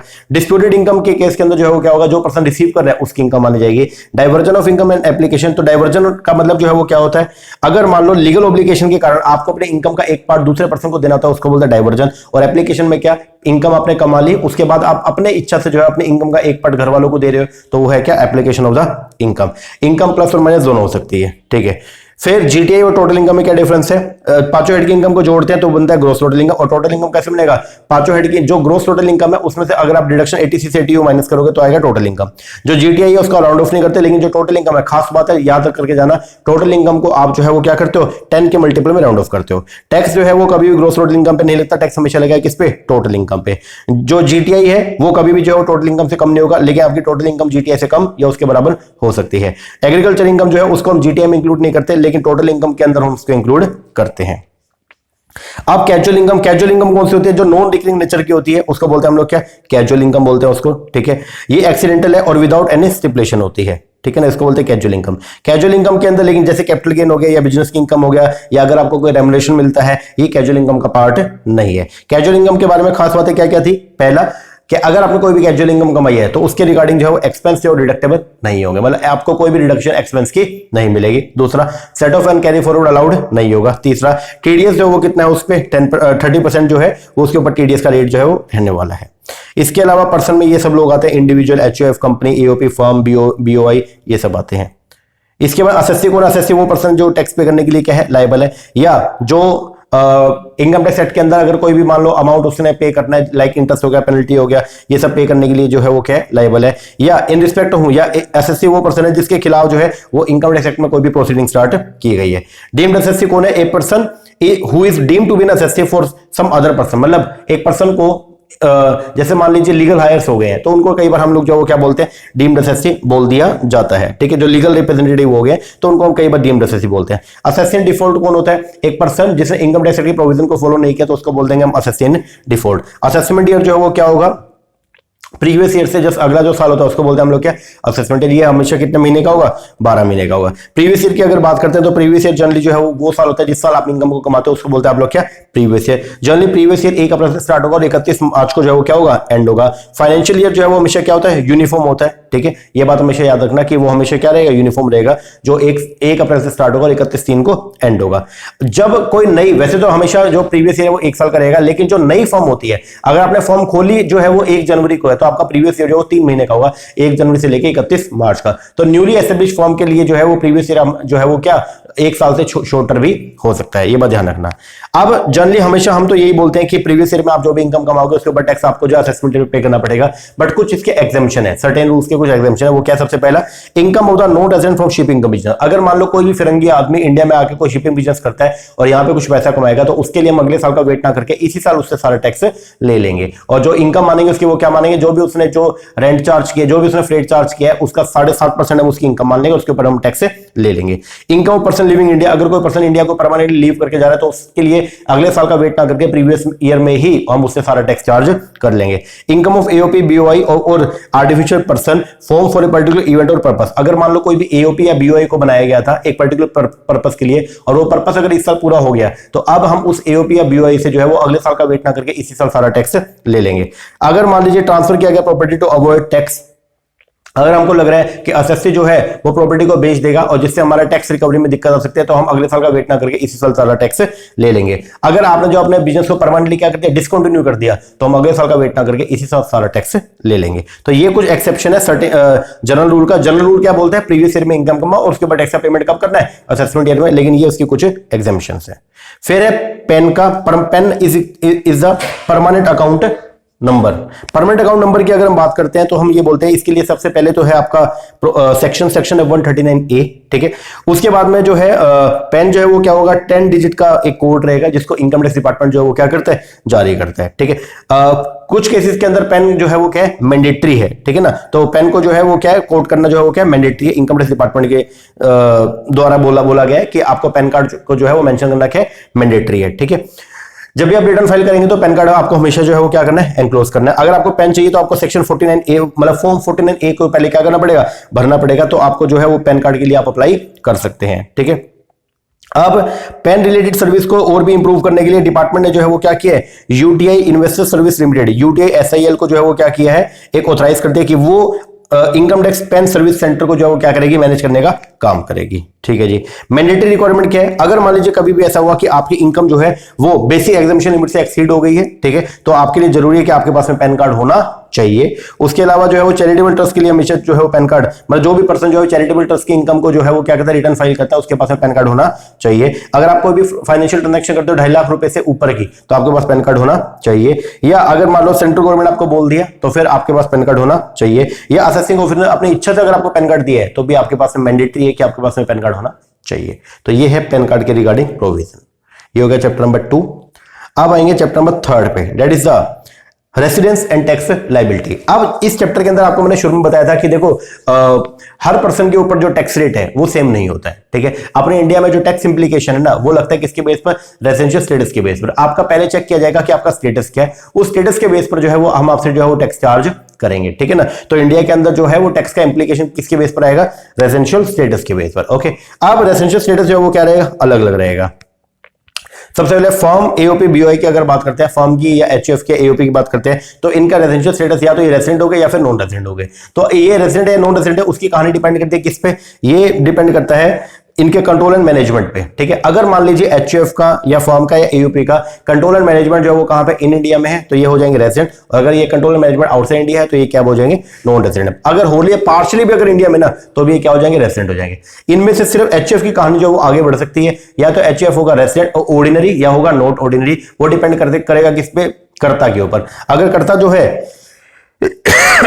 वो एडिशनल कंडीशन को सेटिस्फाई कर देता है तो एचयूएफ जो है वो हो जाएगी आपकी ऑर्डिनरी रेजिडेंट। और अगर करता जो है वो एडिशनल कंडीशन को सेटिस्फाई नहीं करता तो जो आपकी एचयूएफ वो हो जाएगी नॉट ऑर्डिनरी रेजिडेंट। रेजिडेंट तो है लेकिन नॉट ऑर्डिनरी है। अब बात करते हैं कंपनी का, तो कंपनी के केस में कंपनी दो तरह की, या तो इंडियन कंपनी या फॉरेन कंपनी। इंडियन कंपनी हमेशा क्या रहेगी, रेजिडेंट रहेगी। फॉरेन कंपनी जो है उसका रेजिडेंट होना या नॉन रेजिडेंट होना वो किस पर डिपेंड करता है, उसके प्लेस ऑफ इफेक्टिव मैनेजमेंट पे। अगर फॉरेन कंपनी का POEM बोले तो प्लेस ऑफ इफेक्टिव मैनेजमेंट जो है वो कहां पे, इन इंडिया, तो वो हो जाएगी मतलब वो रेजिडेंट हो जाएगी, नहीं तो वो नॉन रेजिडेंट हो जाएगी। अब इंडिविजुअल की बात करते हैं, तो इंडिविजुअल का रेजिडेंट होना या नॉन रेजिडेंट होना वो डिपेंड करता है किस पे, बेसिक कंडीशन में। बेसिक कंडीशन टोटल मिला के कितनी है, 2 है। पहली बेसिक कंडीशन जो है वो क्या बोलती है, वो बोलती है कि एक इंडिविजुअल जो है वो प्रीवियस ईयर में कम से कम 182 दिन अगर उसने इंडिया में स्टे किया तो वो क्या बन जाएगा, रेजिडेंट बन जाएगा। और दूसरी बेसिक कंडीशन क्या है, प्रीवियस ईयर में कम से कम जो है वो 60 दिन और उससे पीछे के 4 सालों में कम से कम 365 दिन अगर आपने इंडिया में जो है वो क्या किया, स्टे किया है, तो आप जो क्या बन जाएंगे, रेजिडेंट बन जाएंगे। लेकिन इसकी कुछ एग्जेम्पशन है। एग्जेप्शन जो है वो क्या क्या, सबसे पहला, अगर मान लीजिए कोई पर्सन जो है इंडियन शिप के क्रू का मेंबर है, तो उसका रेसिडेंट होना या नॉन रेसिडेंट होने के लिए जो ओनली 182 दिन की कंडीशन ही जो है वो एप्लीकेबल है, वो उनके लिए 60 दिन की कंडीशन एप्लीकेबल नहीं है। या अगर मान लीजिए कोई भी जो है वो पर्सन ऑफ इंडियन ओरिजिन जो रहता है विदेश में और इंडिया के अंदर कभी कभार आता है, तो उसके लिए भी जो है वो 60 दिन की कंडीशन का कोई भी महत्व नहीं है, उसका रेसिडेंट होना या नॉन रेसिडेंट होना 182 दिन वाली कंडीशन पे ही एप्लीकेबल होगा। लेकिन अगर कोई person of Indian origin India के अंदर आया और आके यहां से इनकम कमाई, और इनकम कमाई कितनी, 15 लाख रुपए, कितना, 15 लाख रुपए से ज्यादा उसने इनकम कमा लिया, तो अब उसका रेजिडेंशियल स्टेटस चेक करने के लिए 182 दिन की कंडीशन के अलावा हम 120 दिन की कंडीशन का रूल एप्लीकेबल हो जाएगा। अगर वो उसने इंडिया में 120 दिन भी स्टे कर लिया तो हम उसको क्या बोल देंगे, रेजिडेंट, और उसकी इनकम के ऊपर हम यहां पे टैक्स उसे चार्ज कर लेंगे। ठीक है, तो ये नया प्रोविजन है, थोड़ा ध्यान करके जाना। ओके, अब आप या तो रेजिडेंट बनोगे या नॉन रेजिडेंट। नॉन रेजिडेंट हो गए तो बात ही खत्म हो गई। अगर आप रेजिडेंट बन गए तो कहानी आगे बढ़ेगी। रेजिडेंट के बाद में या तो अब आप जो है वो क्या होंगे, रेजिडेंट बनने के बाद में या तो आप होंगे ऑर्डिनरी रेजिडेंट या फिर होंगे आप नॉट ऑर्डिनरी रेजिडेंट। ओके, अब आप ऑर्डिनरी हो या आप नॉट ऑर्डिनरी रेजिडेंट हो तो वो डिपेंड करेगा किस पे, एडिशनल कंडीशन पे। अगर एडिशनल कंडीशन टोटल मिला के कितनी है, 2, अगर आपने दोनों की दोनों एडिशनल कंडीशन सेटिस्फाई कर दिया तो आप बन जाओगे रेजिडेंट, और अगर आपने दोनों में से कोई एक को सेटिस्फाई किया या किसी एक को भी सेटिस्फाई नहीं किया तो आप बन जाओगे नॉट ऑर्डिनरी रेजिडेंट। अब वो दो कंडीशन कौन कौन सी है, पहली कंडीशन ये, आप प्रीवियस ईयर से पीछे के 10 सालों में कम से कम 2 साल जो आप क्या रहे हो, रेजिडेंट रहे हो, और प्रीवियस ईयर से पीछे के 7 सालों में कम से कम 730 दिन आपने इंडिया में क्या किया हो, स्टे किया हो। ये दोनों कंडीशन अगर आप जो सेटिस्फाई करते हो तो आप बन जाओगे ऑर्डिनरी रेजिडेंट, और दोनों में से एक भी नहीं किया तो आप बन जाओगे नॉट ऑर्डिनरी रेजिडेंट। ठीक है जी, तो इंडिविजुअल का आपको बता दिया, इंडिविजुअल या तो रेजिडेंट होगा या नॉन रेजिडेंट होगा। रेजिडेंट है तो कहानी आगे बढ़ेगी, तो ऑर्डिनरी या नॉट ऑर्डिनरी। ठीक है जी, इसके बाद में स्कोप ऑफ टोटल इनकम। अब टोटल इनकम का स्कोप की अगर बात करते हैं तो देखो सिंपल सी बात है, अगर इंडियन इनकम कोई भी है, अगर आपने, अब पहली बात इंडियन इनकम किसको बोलोगे, अगर कोई भी इनकम इंडिया में कमाई है या कोई भी इनकम इंडिया के अंदर रिसीव हुई है तो ये दोनों ही जो है वो क्या, इंडियन इनकम है। कमाई इंडिया में है, रिसीव इंडिया के बाहर हुई तो भी इंडियन इनकम है। कमाई इंडिया के बाहर है लेकिन अगर रिसीव इंडिया में हुई है तो भी वो क्या, इंडियन इनकम है। ठीक है, तो इंडियन इनकम जो है अगर बात करते हैं तो इंडियन इनकम हर पर्सन के लिए जो है वो क्या, टैक्सेबल है। अगर मान लो चाहे ऑर्डिनरी रेजिडेंट हो, चाहे नॉट ऑर्डिनरी हो, चाहे नॉन रेजिडेंट हो, अगर तीनों ने इंडियन इनकम कमाई है तो उनको इंडिया के अंदर उसके ऊपर टैक्स पे करना पड़ेगा। इसके अलावा फॉरेन इनकम कौन सी होती है, फॉरेन इनकम कोई भी एक ऐसी इनकम जो ना तो इंडिया में कमाई गई और ना ही इंडिया के अंदर रिसीव हुई, तो उसको बोल देंगे हम लोग क्या, फॉरेन इनकम। फॉरेन इनकम जो आपका नॉन रेजिडेंट है उनके लिए तो एग्जेम्प्ट होती है, और जो आपके ऑर्डिनरी रेजिडेंट होते हैं उनके लिए टैक्सेबल है। तो जो ऑर्डिनरी रेजिडेंट है उसके लिए इंडियन इनकम प्लस में फॉरेन इनकम दोनों की दोनों क्या रहेगी, टैक्सेबल। जो नॉन रेजिडेंट है, फिरंगी आदमी है, उसके लिए इंडियन इनकम तो एग्जेम्प्ट टैक्सेबल होगी लेकिन फॉरेन इनकम क्या होगी, एग्जेम्प्ट। बात आती है नॉट ऑर्डिनरी, मतलब जो रेजिडेंट तो है बट नॉट ऑर्डिनरी है, तो उसके लिए क्या केस रहेगा, तो नॉट ऑर्डिनरी रेजिडेंट के लिए ध्यान से सुनना, नॉट ऑर्डिनरी रेजिडेंट के लिए जो है वो इंडियन इनकम जो है वो क्या रहेगी, आपकी पूरी की पूरी टैक्सेबल रहेगी। फॉरेन इनकम में एक इनकम को छोड़ के नॉट ऑर्डिनरी के लिए सारी की सारी फॉरेन इनकम क्या, एग्जेम्प्ट है, एक टैक्सेबल है। कौन सा, पीजीबीपी हेड की वो इनकम जो कंट्रोल इंडिया से हो रही है फॉरेन इनकम, लेकिन अगर वो पीजीबीपी कंट्रोल कहां से हो रहा है, इंडिया से हो रहा है, तो वो इनकम जो है वो नॉट ऑर्डिनरी रेजिडेंट के लिए टैक्सेबल होगी, बाकी सारी इनकम उसके लिए क्या रहेंगी, फॉरेन इनकम एग्जेम्प्ट रहेंगी। तो ये देख लेना एक बार, ठीक है। इसके अलावा कुछ खास बात है ये, अगर मान लो आपने कोई भी सैलरी जो है वो deem to accrue rise in India, अगर आप जो है वो कहां पे हो, आपने जो है वो सर्विस रेंडर करी इंडिया में, तो आपको टैक्स पे करना पड़ेगा कहां पे, इंडिया में। अगर गवर्नमेंट ने जो किसी पर्सन को अपॉइंट किया और कहा इंडिया के बाहर, ठीक है, और लेकिन सैलरी कौन पे कर रहा है उसको, अपनी भारत सरकार पे कर रही है। जैसे अपने यहाँ के इंडियन फॉरेन सर्विसेज के अंदर जो लोग काम करते हैं, आईएफएस जो होते हैं, आईएएस बनते हैं ना, उसमें जो टॉप रैंकर होते हैं उनको आईएफएस बोलते हैं। तो जो आईएफएस होते हैं तो वो जो विदेश मंत्रालय के अंदर काम करते रहते हैं, कहां पे, विदेश के अंदर। पैसा कहां से मिल रहा है, सरकार से मिल रहा है, तो उनको जो सैलरी गवर्नमेंट जो पे कर रही है वो टैक्सेबल होगी कहां पे, इंडिया में, लेकिन उनको जो भी अलाउंसेस मिलते हैं वो क्या रहेंगे, एग्जेम्प्ट रहेंगे। ठीक है, डिविडेंड की अगर बात करें तो अगर मान लो dividend paid by the Indian company, अगर इंडियन कंपनी ने जो कोई भी डिविडेंड आउटसाइड इंडिया पे किया तो माना जाएगा कि वो एक्रू या राइज कहां हुआ, इंडिया में हुआ, और वो इंडियन इनकम मान जाएगा, उसके ऊपर टैक्स कहां लगेगा, इंडिया के अंदर लगेगा। इसके अलावा जो है taxation of non resident sportsman, तो अगर मान लीजिए कोई भी नॉन रेजिडेंट स्पोर्ट्समैन बाहर से कोई पर्सन जो इंडिया के अंदर खेलने आया, या कोई भी नॉन रेजिडेंट स्पोर्ट्स एसोसिएशन, जैसे आईसीसी अभी वर्ल्ड कप हुआ यार, कल तो मूड ही खराब हो गया यार, इंडिया हार गया, चलो छोड़ो। और जो तीसरा है वो है नॉन रेजिडेंट एंटरटेनर, अगर ये लोग जो है वो इंडिया के अंदर आए और इन्होंने अगर यहां पे आके कोई पैसा जो है वो क्या किया, कमाया, ठीक है, तो कमाया तो फिर 20% जो भी पैसा कमाया उसके ऊपर 20% इनको जो है वो टैक्स पे करना पड़ेगा। तो टीडीएस ऑलरेडी जो 20% क्या हो जाएगा, कट जाएगा, और इनको आरओआई जो है वो फाइल करने की रिक्वायरमेंट कोई भी नहीं है। अगर टीडीएस कट गया तो आरओआई फाइल करने का रिक्वायरमेंट नहीं है। ठीक है जी सर, लो जी अब आते हैं नेक्स्ट चैप्टर, चैप्टर नंबर 4 पे, एग्रीकल्चर इनकम। एग्रीकल्चर इनकम की अगर बात करते हैं तो सेक्शन 10(1) में इनकम टैक्स एक्ट 1961 के सेक्शन नंबर 10(1) के अंदर जो है इसको क्या कर दिया गया, एग्जाम्प्ट कर दिया गया। पहली बात तो एग्रीकल्चर इनकम जो कैसे अराइज होती है, तो बोलता है एग्रीकल्चर इनकम जो है जनरली 3 तरीके से हम इसको देखते हैं। इट में भी रेंट और रेवेन्यू, अगर आपके पास में कोई भी एग्रीकल्चर लैंड थी और आपने उसको जो है वो किस पे दे दिया, ठेके पे दे दी, ठीक है, तो वहां से अगर आपको कोई ठेके की इनकम आ रही है तो वो भी एग्रीकल्चर इनकम बन जाती है। दूसरा, अगर कोई भी इनकम डिराइव हुई from land of the agriculture से, ठीक है, आपने खुद एग्रीकल्चर एक्टिविटी किया, ठीक है, या आपने जो भी कल्टीवेशन करके जो भी फसल आई तो उसको सेल किया, सेल करने पर जो भी इनकम आएगी वो भी क्या है, एग्रीकल्चर इनकम है। और अगर मान लो आपने कोई फार्म बिल्डिंग बनाई है जहां पे आप एग्रीकल्चर प्रोड्यूस को क्या करते हो, स्टोर करने का काम करते हो, तो वो भी आपकी एग्रीकल्चर इनकम मानी जाएगी, ठीक है। इसके बाद एग्रीकल्चर ऑपरेशन 2 तरीके हैं, बेसिक ऑपरेशन, सब्सिक्वेंट, दोनों के दोनों ऑपरेशन जो है वो एग्रीकल्चर ऑपरेशन माने जाएंगे। तो बोलता है एग्रीकल्चर का मतलब क्या होता है, tilling of land, sowing of the seed and the similar operation, it involve basic operation plus में सब्सिक्वेंट ऑपरेशन, दोनों के दोनों ऑपरेशन इसके अंदर इंक्लूड होते हैं।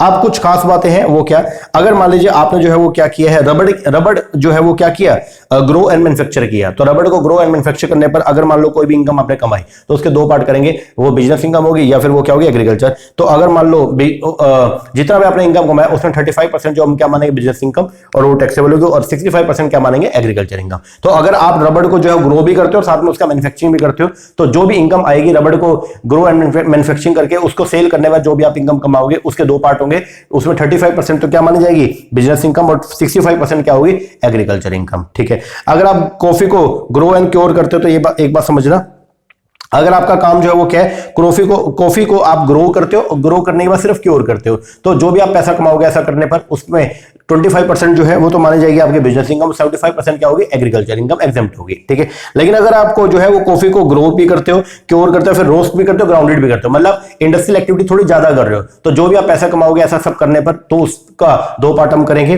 40% तो होगी बिजनेस इनकम और 60% क्या होगी, एग्रीकल्चर इनकम। फिर बात आती है टी का, तो टी के केस के अंदर जो है वो अगर आप टी को बना के मैन्युफैक्चर करके जो है उसको क्या ग्रो करते हो, मैन्युफैक्चर करके उसको सेल करते हो, तो जो भी आप पैसा कमाओगे तो फिर उस पे 40% क्या होगी, बिजनेस इनकम, और 60% जो क्या होगी, एग्रीकल्चर इनकम। ये रेट है, थोड़ा याद करके चलना, ठीक है। फिर इनकम फ्रॉम फार्म बिल्डिंग, आपको मैंने बता दिया कि अगर मान लो आपने जो है वो कोई भी फार्म बिल्डिंग बनाई, ठीक है, मतलब कोई भी आपने एक बिल्डिंग है आपकी और वहां पे आप क्या करते हो, लोगों के एग्रीकल्चर प्रोड्यूस को स्टोर करते हो और उसके बदले में आप उससे जो है वो भाड़ा चार्ज करते हो, तो वो इनकम भी आपकी एग्रीकल्चर इनकम मानी जाएगी, ठीक है। इसके बाद ये देख लेना कि एग्रीकल्चर लैंड किसको बोलते हैं, तो ये एरियल और ये पॉपुलेशन और ये किलोमीटर का एरिया, थोड़ा देख लेना इसको, ठीक है।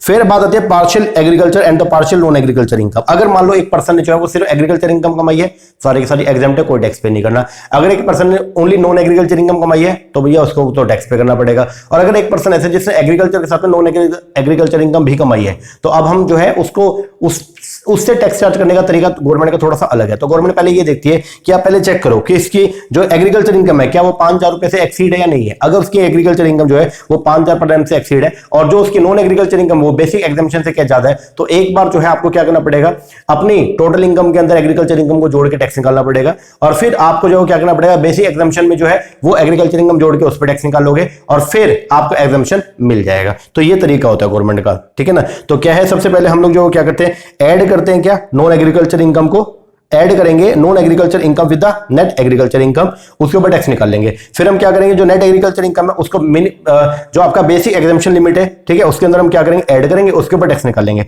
फिर स्टेप 1 में जो टैक्स आया था उसमें से स्टेप 2 के टैक्स को क्या कर देंगे, माइनस कर देंगे। जो सम आपका निकल के आएगा ये आपका टोटल टैक्स होगा जो आपको पे करना है। इसके ऊपर सरचार्ज अगर लगता है तो वो लगेगा, या 87A का रिलीफ मिले तो वो मिल जाएगा, और लास्ट में 4% की रेट से HEC को ऐड करके आपसे हम टैक्स चार्ज कर लेंगे, ठीक है। काइंड ऑफ एग्रीकल्चर इनकम में रेंट और revenue derive from the land, ये एग्रीकल्चर इनकम है।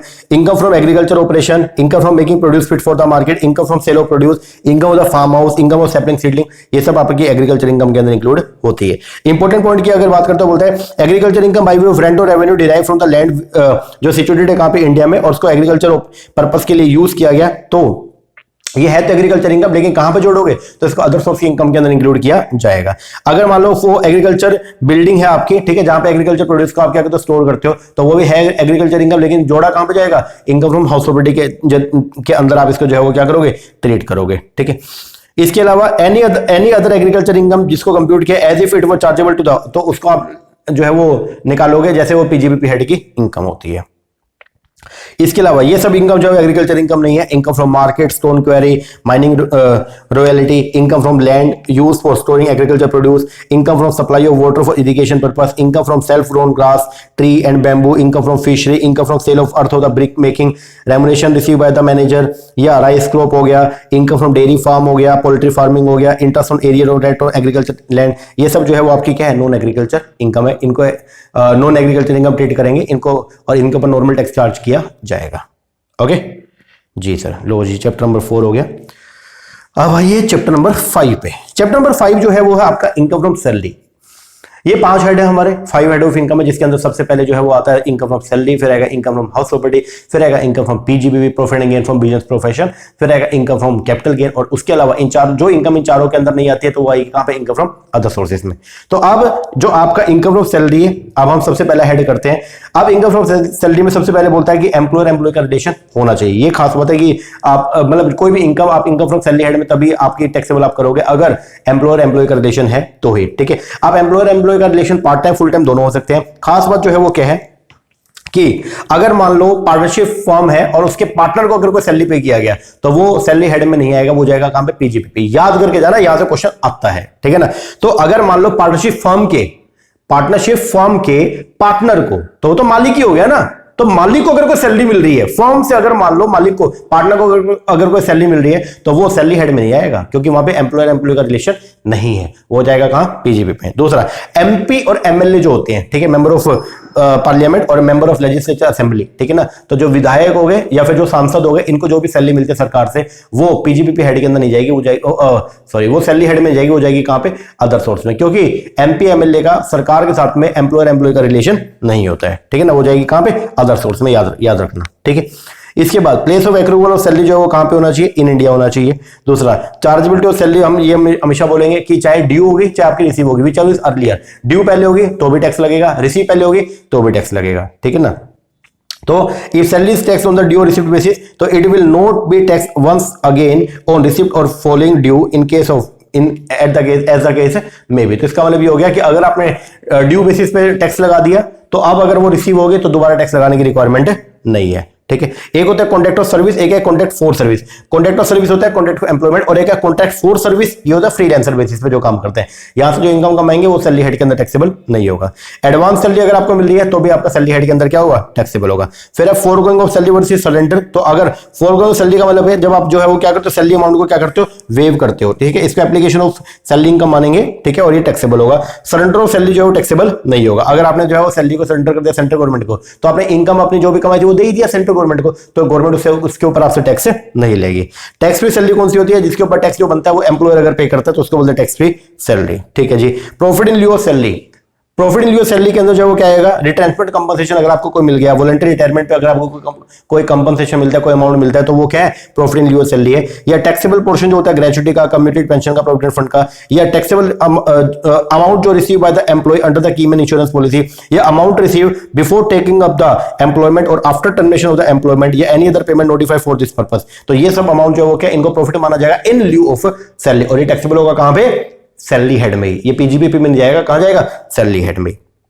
अब अंडरस्टैंडिंग कैसे करते हैं, ग्रोस बेसिक सैलरी जो है वो हमेशा टैक्सेबल होगी। नेट बेसिक, अगर आपको नेट बेसिक सैलरी दे रखी है तो जो भी डिडक्शन उनको एक बार दोबारा आप क्या करेंगे, ऐड बैक करेंगे, ठीक है। ग्रेड पे जो होता है ना वो इंक्रीमेंट है, ठीक है, और it is amount to basic salary, और वो बेसिक सैलरी के अंदर आप उसको लेके आते हैं। और जैसे मान लो ये बोल दिया कि 10,000, 500 और 12,000, तो 10,000 उसमें हर साल 500 रुपए ऐड होंगे, और जब तक वो 12,000 नहीं होते 12,000 हो जाएंगे। फिर मान लो ऐसे 10,000, 500, 12,000, 1,000 और 15,000, तो ये 10,000 में 500 तब तक 4 साल तक आप ऐड करो तो 12,000 होंगे। फिर 12,000 के बाद इंक्रीमेंट अब 1,000 का हो जाएगा 500 की जगह, ठीक है ना, ये होता है।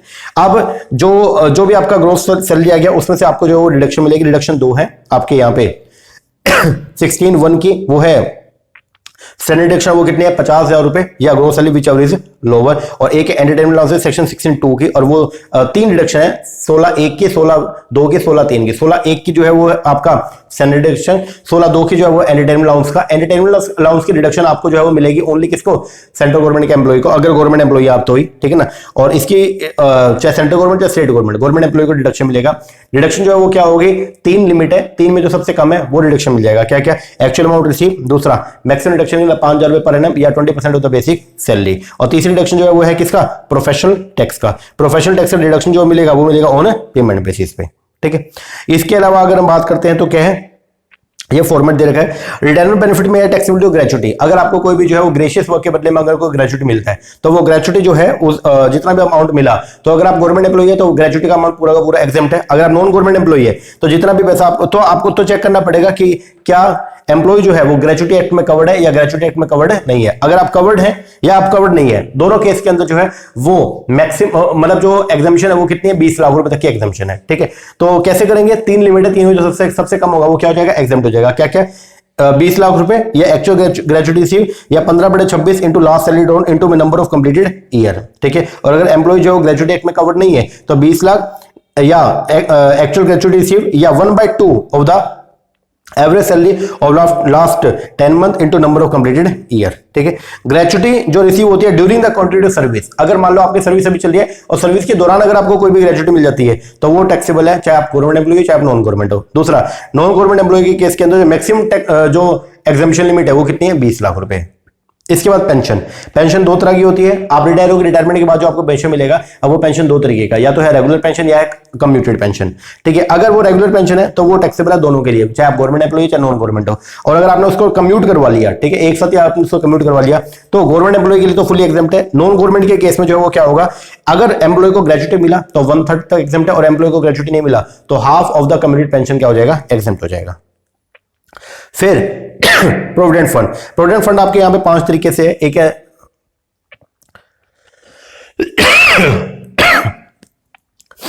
स्टैट्यूटरी प्रोविडेंट फंड, एक है रिकॉग्नाइज्ड प्रोविडेंट फंड, एक है अनरिकॉग्नाइज्ड प्रोविडेंट फंड, एक है पब्लिक प्रोविडेंट फंड और एक है सुपर एनुएशन फंड। ओके, सबसे पहले है हम बात करेंगे यहां पे किसका, एम्प्लॉय कंट्रीब्यूशन। अगर मान लो एम्प्लॉय ने जो है कोई भी पैसा जो है वो एसपीएफ के अंदर जो है वो क्या किया, कंट्रीब्यूट किया एम्प्लॉय ने, ठीक है, तो उसको सेक्शन 80C में डिडक्शन मिल जाएगा। अगर एम्प्लॉयर को भी पैसा कंट्रीब्यूट करता है एसपीएफ में तो वो क्या होगा, एग्जेम्प्ट होगा। अगर इंटरेस्ट मिलता है आपको एम्प्लॉय या एम्प्लॉय कंट्रीब्यूशन के ऊपर तो 2.5 लाख रुपए तक या 5 लाख, 5 लाख की कंडीशन एप्लीकेबल होगी। अगर एम्प्लॉयर कोई पैसा कंट्रीब्यूट नहीं करता तो फिर आपको इंटरेस्ट कितना, 5 लाख रुपए तक का एग्जाम्प्ट हो जाएगा, ठीक है। नहीं तो 2.5 लाख रुपए तक का जो भी इंटरेस्ट आपको मिलता है एम्प्लॉय कंट्रीब्यूशन पे या एम्प्लॉयर कंट्रीब्यूशन पे वो क्या रहेगा, एग्जाम्प्ट, और लमसम अमाउंट भी क्या होगा, एग्जाम्प्ट होगा। अब बात आती है आरपीएफ का, रिकॉग्नाइज्ड प्रोविडेंट फंड। अगर एम्प्लॉय ने जो है वो कोई भी पैसा रिकॉग्नाइज्ड प्रोविडेंट फंड के अंदर जो है वो क्या किया, कंट्रीब्यूट किया, तो एम्प्लॉय को रिडक्शन मिलेगा सेक्शन 80C में। एम्प्लॉयर कोई पैसा कंट्रीब्यूट करेगा तो 12% जो सैलरी तक एग्जाम्प्ट है उसके ऊपर टैक्सेबल हो जाएगा। इंटरेस्ट अगर मिलता है आपको एम्प्लॉय या एम्प्लॉयर कंट्रीब्यूशन पे तो 9.5% एग्जाम्प्ट है, उसके ऊपर का क्या हो जाएगा, टैक्सेबल, और लमसम अमाउंट जो वो क्या रहेगा, एग्जेम्प्ट रहेगा। यूआरपीएफ की अगर बात करते हैं, अनरिकॉग्नाइज्ड प्रोविडेंट फंड, अगर एम्प्लॉय ने यूआरपीएफ के अंदर कोई भी पैसा कंट्रीब्यूट किया तो 80C में डिडक्शन नहीं मिलेगा। एम्प्लॉयर ने अगर आपके बिहाफ पे भी यूआरपीएफ में कोई पैसा कंट्रीब्यूट कर दिया तो वो टैक्सेबल होगा रिटायरमेंट पे। इंटरेस्ट जो है वो टैक्सेबल होगा रिटायरमेंट पे और लमसम अमाउंट जो है वो क्या हो जाएगा, टैक्सेबल हो जाएगा। पीपीएफ, पब्लिक प्रोविडेंट फंड, अगर एम्प्लॉय ने कोई भी पैसा पीपीएफ के अंदर जो है वो क्या किया, जमा किया, ठीक है, तो उसको सेक्शन 80C में क्या मिलेगा, डिडक्शन मिलेगा। एम्प्लॉयर कंट्रीब्यूशन, एम्प्लॉयर जो है पीपीएफ में कभी पैसा कंट्रीब्यूट नहीं करता। और अगर आपको ब्याज मिलता है, आपने जो भी पैसा पीपीएफ में जमा किया उसके ऊपर कोई ब्याज मिला, ब्याज अगर 2.5 लाख रुपए तक है ना तो वो क्या रहेगा, एग्जेम्प्ट रहेगा। लमसम अमाउंट पूरा का पूरा क्या रहेगा, एग्जेम्प्ट रहेगा।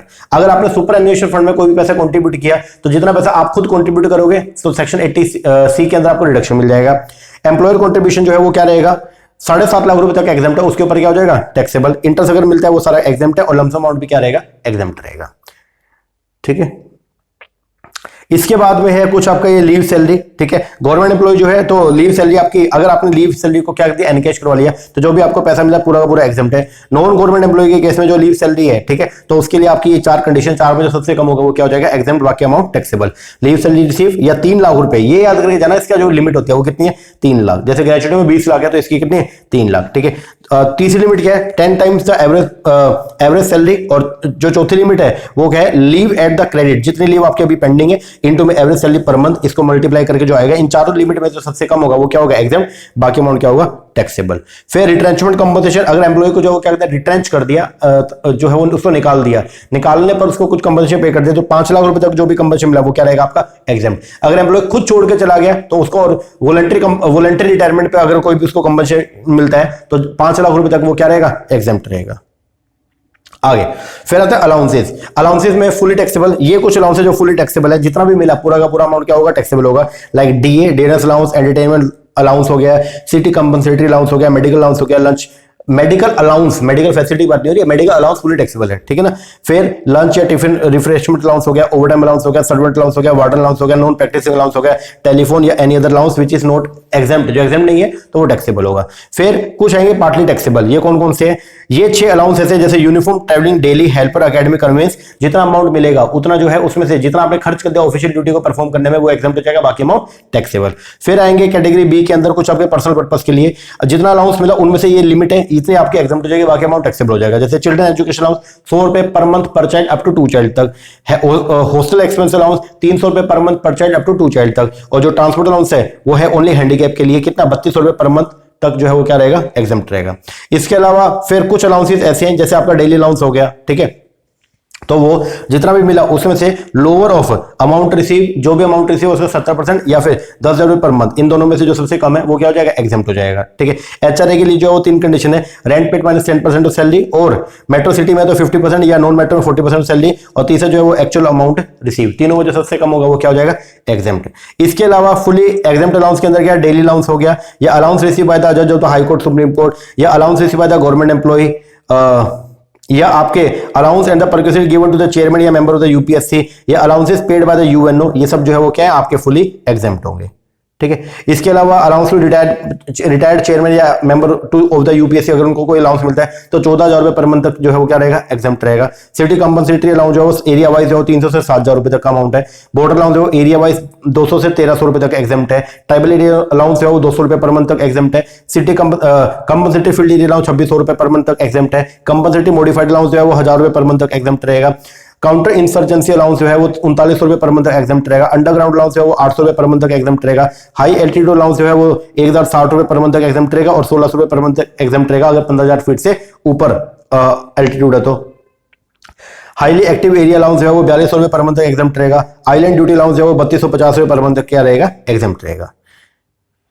इसके बाद आता है जी रेंट फ्री एकोमोडेशन, ठीक है। रेंट फ्री एकोमोडेशन की अगर हम जो है वो बात करते हैं तो या तो फर्निश्ड है या अनफर्निश्ड है। अगर मान लो अनफर्निश्ड है, ठीक है, तो फिर वहां पे देखेंगे गवर्नमेंट एम्प्लॉई है या नॉन गवर्नमेंट है। गवर्नमेंट एम्प्लॉई के केस में जो है वो क्या होगा, टैक्सेबल वैल्यू पर रिक्विजिट जो है वो किसके बराबर होगा, लाइसेंस फीस के, ठीक है ना। तो जो लाइसेंस फीस है जितना गवर्नमेंट ने प्रिस्क्राइब कर दिया उतना टैक्सेबल होगा, बाकी अमाउंट क्या मतलब उतना अमाउंट टैक्सेबल हो जाएगा बस, ठीक है। उसके अलावा अगर नॉन गवर्नमेंट एम्प्लॉई है तो देखना पड़ेगा घर जो है वो एम्प्लॉयर का खुद का है या एम्प्लॉयर ने किराए पे लेके दिया। किराए पे लेके दिया तो सीधा 15% ऑफ द सैलरी, ये actual and paid which ever is less, वो क्या हो जाएगा, अमाउंट आपका टैक्सेबल हो जाएगा, ठीक है। और अगर मान लो घर उसका खुद का है तो देखना पड़ेगा घर कहां पे। अगर घर ऐसी जगह पे जिसकी पॉपुलेशन 10 लाख लोग हैं या 10 लाख से कम है तो 7.5% ऑफ द सैलरी टैक्सेबल हो जाएगा। अगर पॉपुलेशन जो है वो 10 लाख से ऊपर है लेकिन 25 लाख लोग तक है तो फिर जो है वो 10% ऑफ सैलरी आपका टैक्सेबल हो जाएगा। अगर ऐसी जगह पे घर है जहां की पॉपुलेशन 25 लाख लोगों से ज्यादा है तो वहां पे 15% ऑफ सैलरी क्या हो जाएगा, टैक्सेबल हो जाएगा। इसके अगर फर्नीचर भी जो है वो प्रोवाइड किया तो फर्नीचर के केस के अंदर जो है ये देखना पड़ेगा फर्नीचर खुद का या फिर जो है वो किराए का। खुद का है तो 10% ऑफ कॉस्ट ऐड कर लेंगे, और किराए का है तो फिर जो एक्चुअल हायर चार्जेस पे करे हैं एम्प्लॉयर ने वो अमाउंट आपके इसमें ऐड हो जाएगा। होटल एकोमोडेशन है तो फिर वहां पे क्या होगा, 24% ऑफ सैलरी, ये actual higher charges which ever is lower वो क्या हो जाएगा, टैक्सेबल, ठीक है। इसके अलावा अगर मान लो रेंट फ्री एकोमोडेशन मिलते हैं यूनियन मिनिस्टर को, लीडर ऑफ अपोजिशन को, तो ये क्या रहेगा, एग्जाम्प्ट रहेगा। या rent free official resident provide किया गया जज of the high court, supreme court, ये एग्जाम्प्ट रहेगा आपका, फुली एग्जाम्प्ट है, ठीक है। अगर एकोमोडेशन प्रोवाइड किया माइनिंग साइट या ऑन शोर ऑयल एक्सप्लोरेशन साइट पे, एग्जाम्प्ट रहेगा। अगर 2 एकोमोडेशन प्रोवाइड किया गया ट्रांसफर एम्प्लॉय के ट्रांसफर पे तो 90 दिन तक तो जो है वो एक ही टैक्सेबल होगी, और 90 दिनों तक भी अगर उसने दोनों होल्ड करके तो दोनों की दोनों टैक्सेबल हो जाएगी, ठीक है। होटल एकोमोडेशन में पहले 15 दिनों तक जो है वो एग्जाम्प्ट रहेगी, 15 दिनों के बाद भी अगर होटल एकोमोडेशन दी जा रही है, ठीक है, रिटायरमेंट के टाइम पे, उसके ट्रांसफर के टाइम पे, तो फिर वो क्या हो जाएगा, 15 दिन के बाद वो टैक्सेबल हो जाएगा, ठीक है। इसके बाद एक सिंपल सी बात याद रखना, जितना भी आपका टैक्सेबल अमाउंट आ रहा है उसमें से जितना भी आपसे चार्ज कर दिया तो बाकी अमाउंट ही टैक्सेबल होगा। मान लो अगर जो वैल्यू हमने निकाली वैल्यू है 1 लाख रुपए, लेकिन 1 लाख में से जो 70,000 तो एम्प्लॉय से रिकवरी करवा लिया, तो जो अमाउंट रहेगा कितना, 30, वो 30 आपके लिए सिर्फ जो है वो टैक्सेबल है, ठीक है, क्योंकि 30 का ही बेनिफिट आपको मिला है, ओके। फिर है मॉनिटरी ऑब्लिगेशन। मॉनिटरी ऑब्लिगेशन की valuation of the employee discharge by the employer, जो मतलब एम्प्लॉय के वो खर्चे जो पेमेंट तो एम्प्लॉय नहीं करना था लेकिन एम्प्लॉयर अगर कर दे तो वो भी क्या होगा, सैलरी के अंदर हम इंक्लूड कर लेंगे, क्योंकि वो खर्चा अगर एम्प्लॉय ना करता, एम्प्लॉयर ना करता तो एम्प्लॉय को करना पड़ता। तो अगर एम्प्लॉय के बिहाफ पे एम्प्लॉयर ने अगर आप पेमेंट कर दिया तो फिर आपको जो है वो क्या बेनिफिट तो मिल रहा है, यस। तो वो क्या क्या है, salary of domestic servant, gas, electricity, water supply हो गया, चिल्ड्रन एजुकेशन एक्सपेंस हो गया, मेडिकल एक्सपेंस 15,000 रुपए से ज्यादा, या इनकम टैक्स प्रोफेशनल टैक्स का पेमेंट हो गया। तो ये सारे जो है हम क्या कर लेंगे, इसको हम सैलरी के अंदर ऐड कर लेंगे, इसके आगे अगर मान लो एम्प्लॉयर ने अपने एम्प्लॉय को इंटरेस्ट फ्री लोन दिया तो फिर हम क्या करेंगे, इंटरेस्ट फ्री दिया बिल्कुल, तो एसबीआई जो भी रेट चार्ज कर रहा है वो उसके लिए टैक्सेबल हो जाएगा। या अगर मान लो उसे टैक्स वो जो है उसे इंटरेस्ट ले रहा है तो एसबीआई का जो रेट है उसमें से माइनस करो जो उससे इंटरेस्ट चार्ज किया गया, रिमेनिंग जो अमाउंट, जैसे एसबीआई का जो रेट है 12% और एम्प्लॉयर ने जो है वो इंटरेस्ट लिया सिर्फ 3%, तो बाकी 9% जो है वो टैक्सेबल हो जाएगा।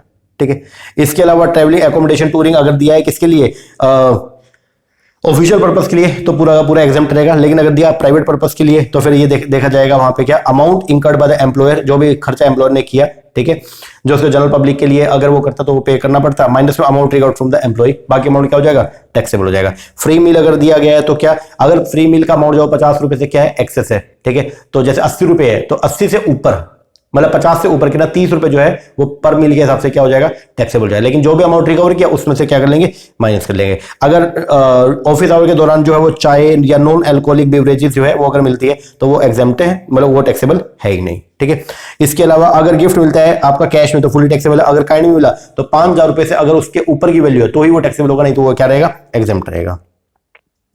इसके अलावा है क्रेडिट कार्ड पर अगर कोई भी खर्चा किया, ठीक है, तो अगर ये सब जो है वो दिया गया ऑफिशियल ड्यूटी को परफॉर्म करने के लिए तो एग्जाम्प्ट है। लेकिन अगर एम्प्लॉयर ने एम्प्लॉय के क्रेडिट कार्ड का पेमेंट कर दिया, ठीक है, तो फिर जितना भी अमाउंट उसने पे किया है वो टैक्सेबल हो जाएगा, और जितना अमाउंट एम्प्लॉय ने एम्प्लॉय से रिकवर करवा लिया वो माइनस करके बाकी अमाउंट टैक्सेबल हो जाएगा। इसके बाद है क्लब पे, हेल्थ क्लब पे अगर कोई खर्चा खुर्चा किया तो वही ऊपर वाला प्रोसीजर रहेगा। फिर अगर एम्प्लॉय ने जो है वो क्या कर, एम्प्लॉयर ने जो है वो क्या कर दिया, एम्प्लॉय को एसेट जो है वो यूज करने के लिए दे दिया, ठीक है, तो जो भी उसकी एक्चुअल कॉस्ट है उसका 10% जो है वो हर साल क्या कर लेंगे, उसमें ऐड कर लेंगे, वो आपको टैक्स पे करना पड़ेगा। या अगर किराए पे एसेट लेके और एम्प्लॉय को दे दिया तो जो भी किराया एम्प्लॉयर पे कर रहा है वो आपके लिए क्या हो जाएगा, टैक्सेबल परक्विजिट्स हो जाएगा। ठीक है, फिर अगर मान लो कोई भी मूवेबल एसेट जो एम्प्लॉय को ट्रांसफर ही कर दिया तो उस केस के अंदर जो है वो क्या होगा, अगर कंप्यूटर इलेक्ट्रॉनिक करें तो जो भी उसकी एक्चुअल कॉस्ट है उसमें 50% डेप्रिसिएशन जो है वो आप क्या कर लोगे, माइनस कर लोगे डब्ल्यूडीवी के हिसाब से, बाकी जो है वो कॉस्ट आ जाएगी, और आपसे अगर कुछ भी चार्ज नहीं किया तो पूरा का अमाउंट आपके लिए टैक्सेबल हो जाएगा। अगर आपको मोटर कार प्रोवाइड किया तो जो भी एक्चुअल कॉस्ट है उसमें से 20% की रेट से जो है डेप्रिसिएशन क्या कर दो, हटा दो कंप्लीट ईयर का डब्ल्यूडीवी के हिसाब से, जो भी अमाउंट है वो आपके लिए टैक्सेबल हो जाएगा। और अगर अदर एसेट है तो जो भी एक्चुअल कॉस्ट है उसमें से जो है 10% की रेट से आप डेप्रिसिएशन जो है वो हटा देना स्टेट लाइन मेथड के हिसाब से। ठीक है, उसके वो जो अमाउंट आएगा उसमें से जो भी रिकवरी करी है वो माइनस करके बाकी अमाउंट आपके लिए टैक्सेबल हो जाएगा। ठीक है, बाकी तो सिंपल है, सिंपल है। अब आता है मेडिकल फैसिलिटी जो मेन है। मेडिकल फैसिलिटी की अगर बात करते तो ये बोलते हैं कि अगर मान लो एम्प्लॉय का कोई इलाज करवाएगा, कहां पे, एम्प्लॉयर ने एम्प्लॉय का इलाज करवाया ऐसे हॉस्पिटल में which is maintain by the employer, जो एम्प्लॉयर का खुद का हॉस्पिटल है तो सारा अमाउंट जो है वो क्या होगा, एग्जाम्प्ट हो जाएगा, नो टैक्सेबल। ठीक है, दूसरा अगर किसी ऐसे हॉस्पिटल में इलाज करवाया जो गवर्नमेंट हॉस्पिटल है या लोकल अथॉरिटी का हॉस्पिटल है तो भी पूरा अमाउंट एग्जाम्प्ट हो जाएगा। या किसी ऐसे प्राइवेट हॉस्पिटल में इलाज करवाया जो सीआईटी मतलब कमीशन ऑफ इनकम टैक्स को अप्रूव किया हुआ है तो भी पूरा का पूरा अमाउंट जो है वो क्या हो जाएगा, एग्जाम्प्ट हो जाएगा। ठीक है, उसके अलावा अगर हेल्थ इंश्योरेंस प्रीमियम अगर पे किया है तो वो भी एग्जाम्प्ट है। मेडिकल ट्रीटमेंट अगर पे किया हॉस्पिटल आउटसाइड इंडिया तो देखना पड़ेगा मेडिकल पे कॉस्ट कितनी आई है, तो मेडिकल ट्रीटमेंट में जो भी कॉस्ट है एम्प्लॉयर ने जो भी उस पे पेमेंट कर दिया, ठीक है, तो जितना भी अमाउंट आरबीआई ने एग्जाम्प्ट कर रखा है उतना अमाउंट एग्जाम्प्ट हो जाएगा, बाकी अमाउंट क्या हो जाएगा, टैक्सेबल। ट्रैवल कॉस्ट के लिए देखना पड़ेगा, अगर जो भी ट्रैवल कॉस्ट आई है तो पहले देखेंगे आपकी ग्रॉस टोटल इनकम कितनी है। अगर आपकी ग्रॉस टोटल इनकम जो है वो 2 लाख से ऊपर है तो फिर जो ट्रैवलिंग पे जो भी खर्चा आएगा वो सारा का सारा क्या हो जाएगा, टैक्सेबल हो जाएगा। आगे स्टे कॉस्ट की अगर बात करते हैं तो स्टे में जो है वो क्या, एक मतलब पेशेंट प्लस में एक अटेंडेंट की जो अमाउंट है वो क्या रहेगी, जितना आरबीआई एग्जाम्प्ट कर देगा उतना अमाउंट एग्जाम्प्ट है, उसके ऊपर का खर्चा जो है वो क्या हो जाएगा, टैक्सेबल हो जाएगा। ठीक है, इसका रिइंबर्समेंट है, ये तो कोई ज्यादा नहीं है। अच्छा, अगर मान लो एम्प्लॉयर ने जो है वो एम्प्लॉय के कोविड के ऊपर कोई जो है कोविड की बीमारी के ऊपर अगर कोई खर्चा खुर्चा कर दिया तो वो पूरा अमाउंट चाहे कितना ही हो वो पूरा का पूरा अमाउंट जो है क्या रहेगा, एग्जाम्प्ट होगा। ठीक है, एलटीसी में तो वो अगर मान लो लीव ट्रैवल कंसेशन जो है वो एम्प्लॉय को दिया, ठीक है, तो उसके लिए जो है वो देखना पड़ेगा कि अगर एयर से गया है, ठीक है, तो इकोनॉमिक क्लास का जो किराया है उतना तक अमाउंट, मतलब जो भी खर्चा हुआ या इकोनॉमिक क्लास का फेयर दोनों में जो कम होगा वो अमाउंट जो है वो क्या हो जाएगा, उसके लिए एग्जाम्प्ट हो जाएगा। ठीक है, और अगर जर्नी जो रेल से है तो फर्स्ट क्लास एसी हो गया, जर्नी जो है वो अगर की गई है किससे, अगर पब्लिक ट्रांसपोर्ट से की गई है तो डिलक्स फेयर हो गया, और अगर पब्लिक ट्रांसपोर्ट अवेलेबल नहीं था तो फिर फर्स्ट क्लास एसी से एसी का जो भी खर्चा अमाउंट होता वो या फिर actual amount which ever is less वो आपके लिए जो है वो क्या हो जाएगा, एग्जाम्प्ट हो जाएगा। फिर अगर मान लो एम्प्लॉयर ने जो मोटर कार बेनिफिट जो है प्रोवाइड किया, मतलब गाड़ी जो है प्रोवाइड करवा रखी है एम्प्लॉय को, ठीक है, तो देखना पड़ेगा पहले गाड़ी किसकी है, गाड़ी है एम्प्लॉयर की, खर्चा कौन कर रहा है, एम्प्लॉयर कर रहा है, किस लिए गाड़ी दिया, ऑफिशियल पर्पस के लिए, तो पूरा अमाउंट एग्जेम्प्ट है। गाड़ी एम्प्लॉयर की, खर्चा कर रहा है एम्प्लॉयर, पर्पस क्या है, फुली पर्सनल पर्पस के लिए, तो फिर एम्प्लॉय को बेनिफिट क्या क्या मिला, एक तो गाड़ी का मिला और एक खर्चे का मिला, तो क्या क्या होगा, ड्राइवर दिया तो ड्राइवर सैलरी ऐड कर लो, running and maintenance expense add कर लो, और अगर और गाड़ी की कॉस्ट जो है वो 10% ऑफ द कॉस्ट हम ऐड कर लेंगे, और अगर कुछ भी अमाउंट जो है वो क्या किया रिकवर करें एम्प्लॉय से, तो उसको हम यहां से क्या कर लेंगे, माइनस कर लेंगे।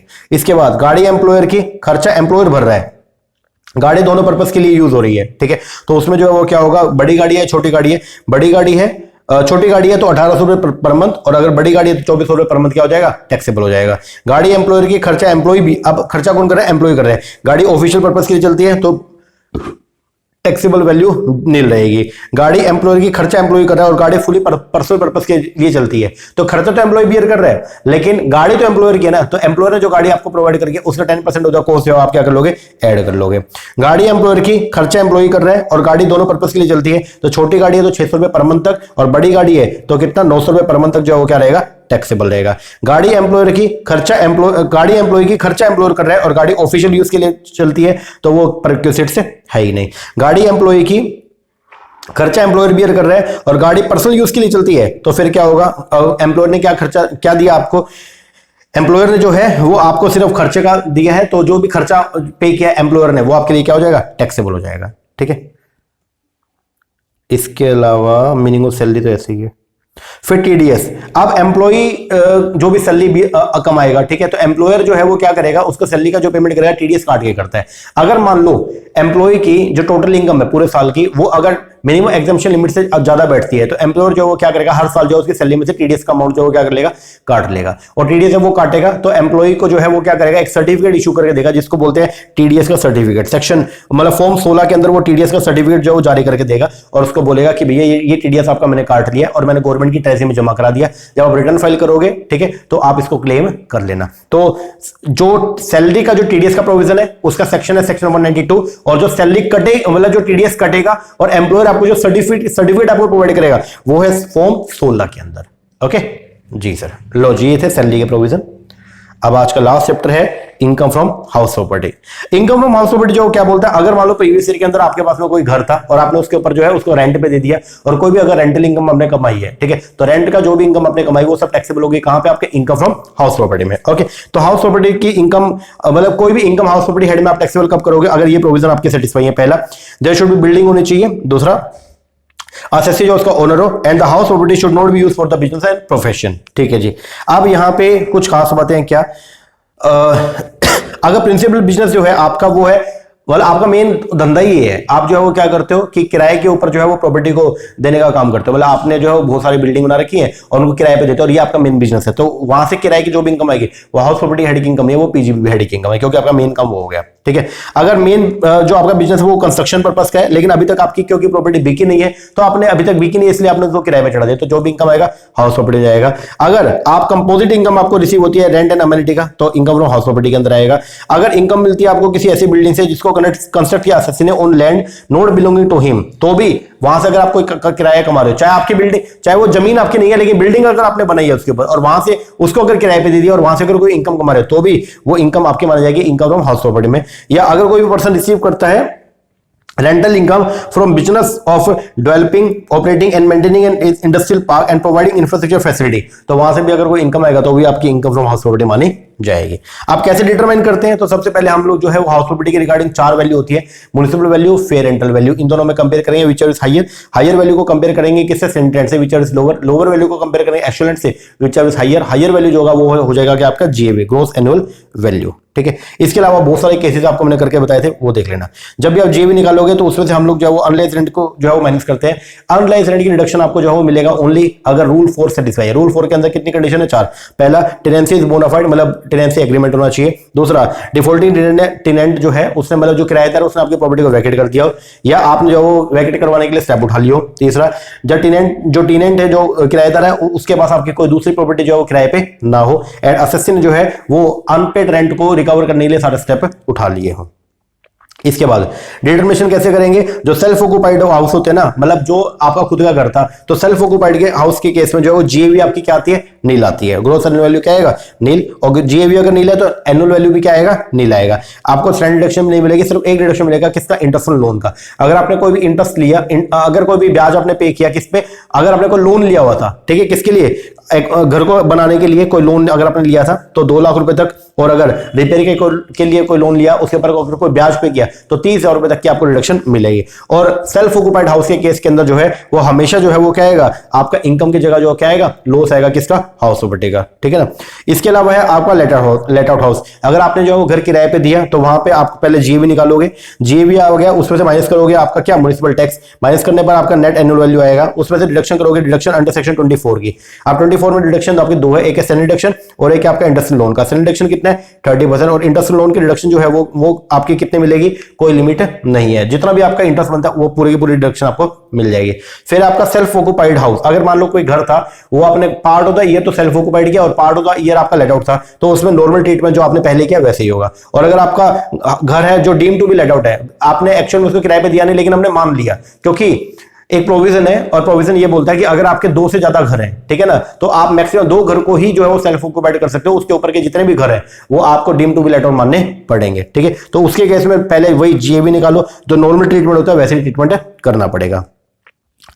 अब जो आपका ये 2,30,000 वाली कंडीशन है, ठीक है, इंटरेस्ट लोन की जो कंडीशन है उसके लिए जो है वो आपको कुछ कंडीशन, मतलब इंटरेस्ट लोन के लिए कुछ कंडीशन सेटिस्फाई करना पड़ेगा। वो क्या, प्रॉपर्टी जो है वो आपने एक्वायर करी हो कब, 1/4/99 को या उसके बाद में, ठीक है। अगर आपने कोई भी लोन लिया, वो कोई प्रॉपर्टी एक्वायर करी 1/4/99 या उसके बाद में, ठीक है, और उसकी कंस्ट्रक्शन जो 5 साल में बनके जो है वो क्या हो गया, कंप्लीट हो गया, ठीक है।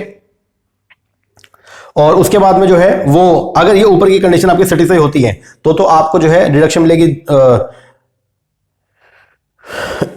2 लाख रुपए तक की, और अगर ये कंडीशन सेटिस्फाई नहीं होती है तो डिडक्शन मैक्सिमम कितना है, 30,000 रुपए तक का। और प्री कंस्ट्रक्शन पीरियड जो है वो क्या माना जाएगा, जिस दिन आपका घर बनकर तैयार हो गया उससे पहले की 31/3 तक का जो पीरियड है वो आपका प्री कंस्ट्रक्शन पीरियड माना जाएगा। और प्री कंस्ट्रक्शन पीरियड में का जो भी आपका ब्याज बनता है उसकी डिडक्शन आपको कितने मिलेगी, 1/5 मिलेगी, ठीक है। अगर house property self occupied for the part of the year and let out for the part of the year, तो उसको हम जो है वो क्या मानेंगे, deem to be let out मानेंगे पूरे साल के लिए, ठीक है। Partly let out and the partly self occupied property है तो फिर इसको भी deem to be let out माना जाएगा।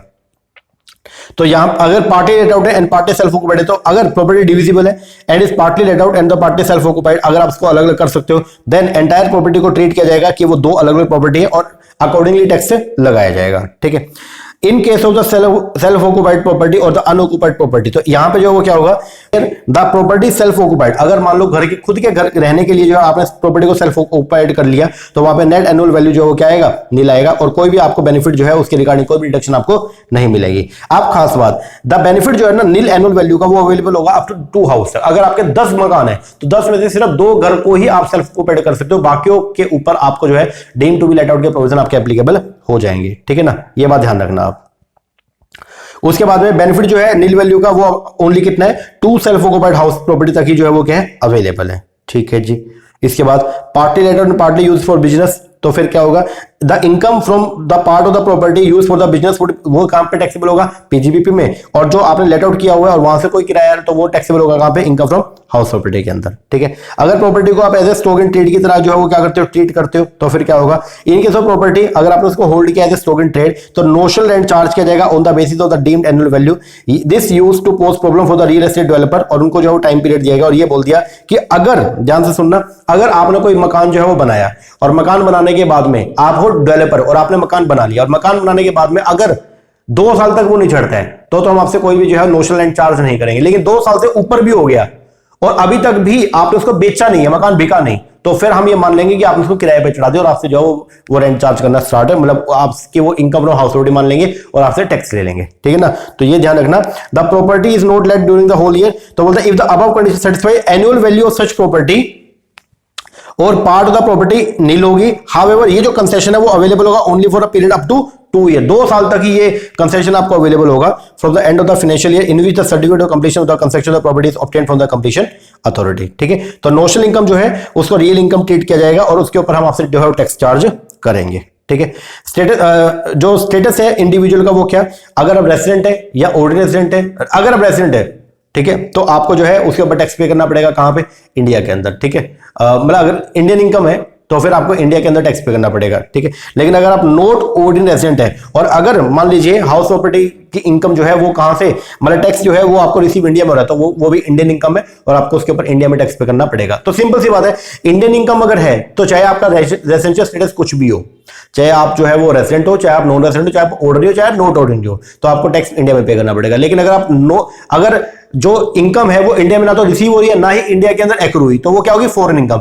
तो फॉरेन इनकम नॉन रेजिडेंट के केस में तो मतलब वो जो रेंट मिल रहा है वो नॉन रेजिडेंट के केस में तो एग्जेम्प्ट है, ऑर्डिनरी रेजिडेंट के केस में टैक्सेबल है, और जो नॉट ऑर्डिनरी रेजिडेंट है उसके केस में भी जो है वो क्या हो जाएगा, एग्जेम्प्ट हो जाएगा, ठीक है। कंप्यूटेशन इस तरीके से होता है, ये देख लेना एक बार। और अगर कोई अनरेजिडेंट था जो पहले जिसकी डिडक्शन नहीं मिला और अब आपको रिसीव हो रहा है, तो जितनी डिडक्शन आपको नहीं मिली उसको माइनस करके बाकी जो बचेगा उसके ऊपर आप जो है वो टैक्स पे करोगे, और 30% जो है वो फ्लैट डिडक्शन तो आपको मिलनी ही मिलनी है। एरियर का भी यही प्रोविजन रहेगा। दूसरा, अगर प्रॉपर्टी ओन्ड बाय को ओनर है तो फिर पहले ये देखोगे कि क्या जो शेयर है वो डेफिनेट है। अगर डेफिनेट है तो अलग अलग लोगों के उसमें जो है वो टैक्सेबल हो जाएगा, और अगर डेफिनेट नहीं है तो फिर जो है हम क्या करेंगे, यहाँ पे इनकम जो भी असेस होगा in the capacity of the AOP, AOP के नाम से जो है वो क्या कर देंगे, असेसेबल कर देंगे उसको, ठीक है। उसके बाद है सेट ऑफ जो है इनकम फ्रॉम हाउस प्रॉपर्टी, जो है करंट ईयर में अगर मान लो एक हाउस से जो लॉस आ गया और एक हाउस से प्रॉफिट आ गया, तो जो लॉस है उसको दूसरे हाउस प्रॉपर्टी की इनकम से क्या करें, सेट ऑफ कर लेंगे। अगर नहीं हुआ तो बाकी हेड से भी उसको सेट ऑफ कर सकते हो, और फिर भी नहीं हुआ तो अगले 8 सालों के लिए आप उसको जो क्या कर लोगे, कैरी फॉरवर्ड कर लोगे, ओके। बाकी ये प्रोविजन हम सेट ऑफ कैरी फॉरवर्ड में पढ़ भी लेंगे, ठीक है ना। लो जी, ये हो गया अपने आज के 6 चैप्टर कंप्लीट, इसको आप कीजिए। बाकी टॉपिक करते हैं नेक्स्ट वीडियो में, ओके। तो 4 लेक्चर हम इसमें लगाएंगे, ये पहला लेक्चर पूरा कंप्लीट हो गया। जो याद करने के मेन प्रोविजन है वो आपको मैंने करवा दिए, इतना कर लीजिए, सारे के सारे क्वेश्चन आपके आराम से अटेम्प्ट हो जाएंगे, ठीक है ना जी सर। लेक्चर कैसा लगा कमेंट करके जरूर बताइएगा, अच्छा लगा अच्छा कमेंट कीजिएगा। और बाकी अब हम लोग जो है वो टेस्ट सीरीज भी स्टार्ट करने वाले हैं। 15 टेस्ट हम जो है वो आप लोगों को प्रोवाइड करवाएंगे, और उन 15 टेस्ट के अंदर पेपर नंबर 1 की बात कर रहा हूं मैं, पेपर 1 के 15 टेस्ट मैं अब शुरू करूंगा और परसों से। और ये टेस्ट अगर आप कर जाएंगे एकदम मतलब मजा ही आ जाएगा आपको। कैसे, बिल्कुल एकदम जैसे पेपर के अंदर क्वेश्चन आएंगे ना, उसी लेवल के क्वेश्चन आपको जो यहाँ पे देखने को मिलेंगे, ठीक है ना। तो आप इनको जरूर अटेम्प्ट कीजिएगा। बाकी उसका नोटिफिकेशन कल शाम को मैं डाल भी दूंगा, यूट्यूब पे बता दूंगा कि भाई परसों से हम लोग इसको शुरू कर रहे हैं और क्या प्रोसीजर रहेगा वो आपको मैं बता दूंगा, ठीक है ना। चलो एक बार इतना कीजिए, बाकी टॉपिक करते हैं नेक्स्ट वीडियो में। तब तक के लिए थैंक यू वेरी मच।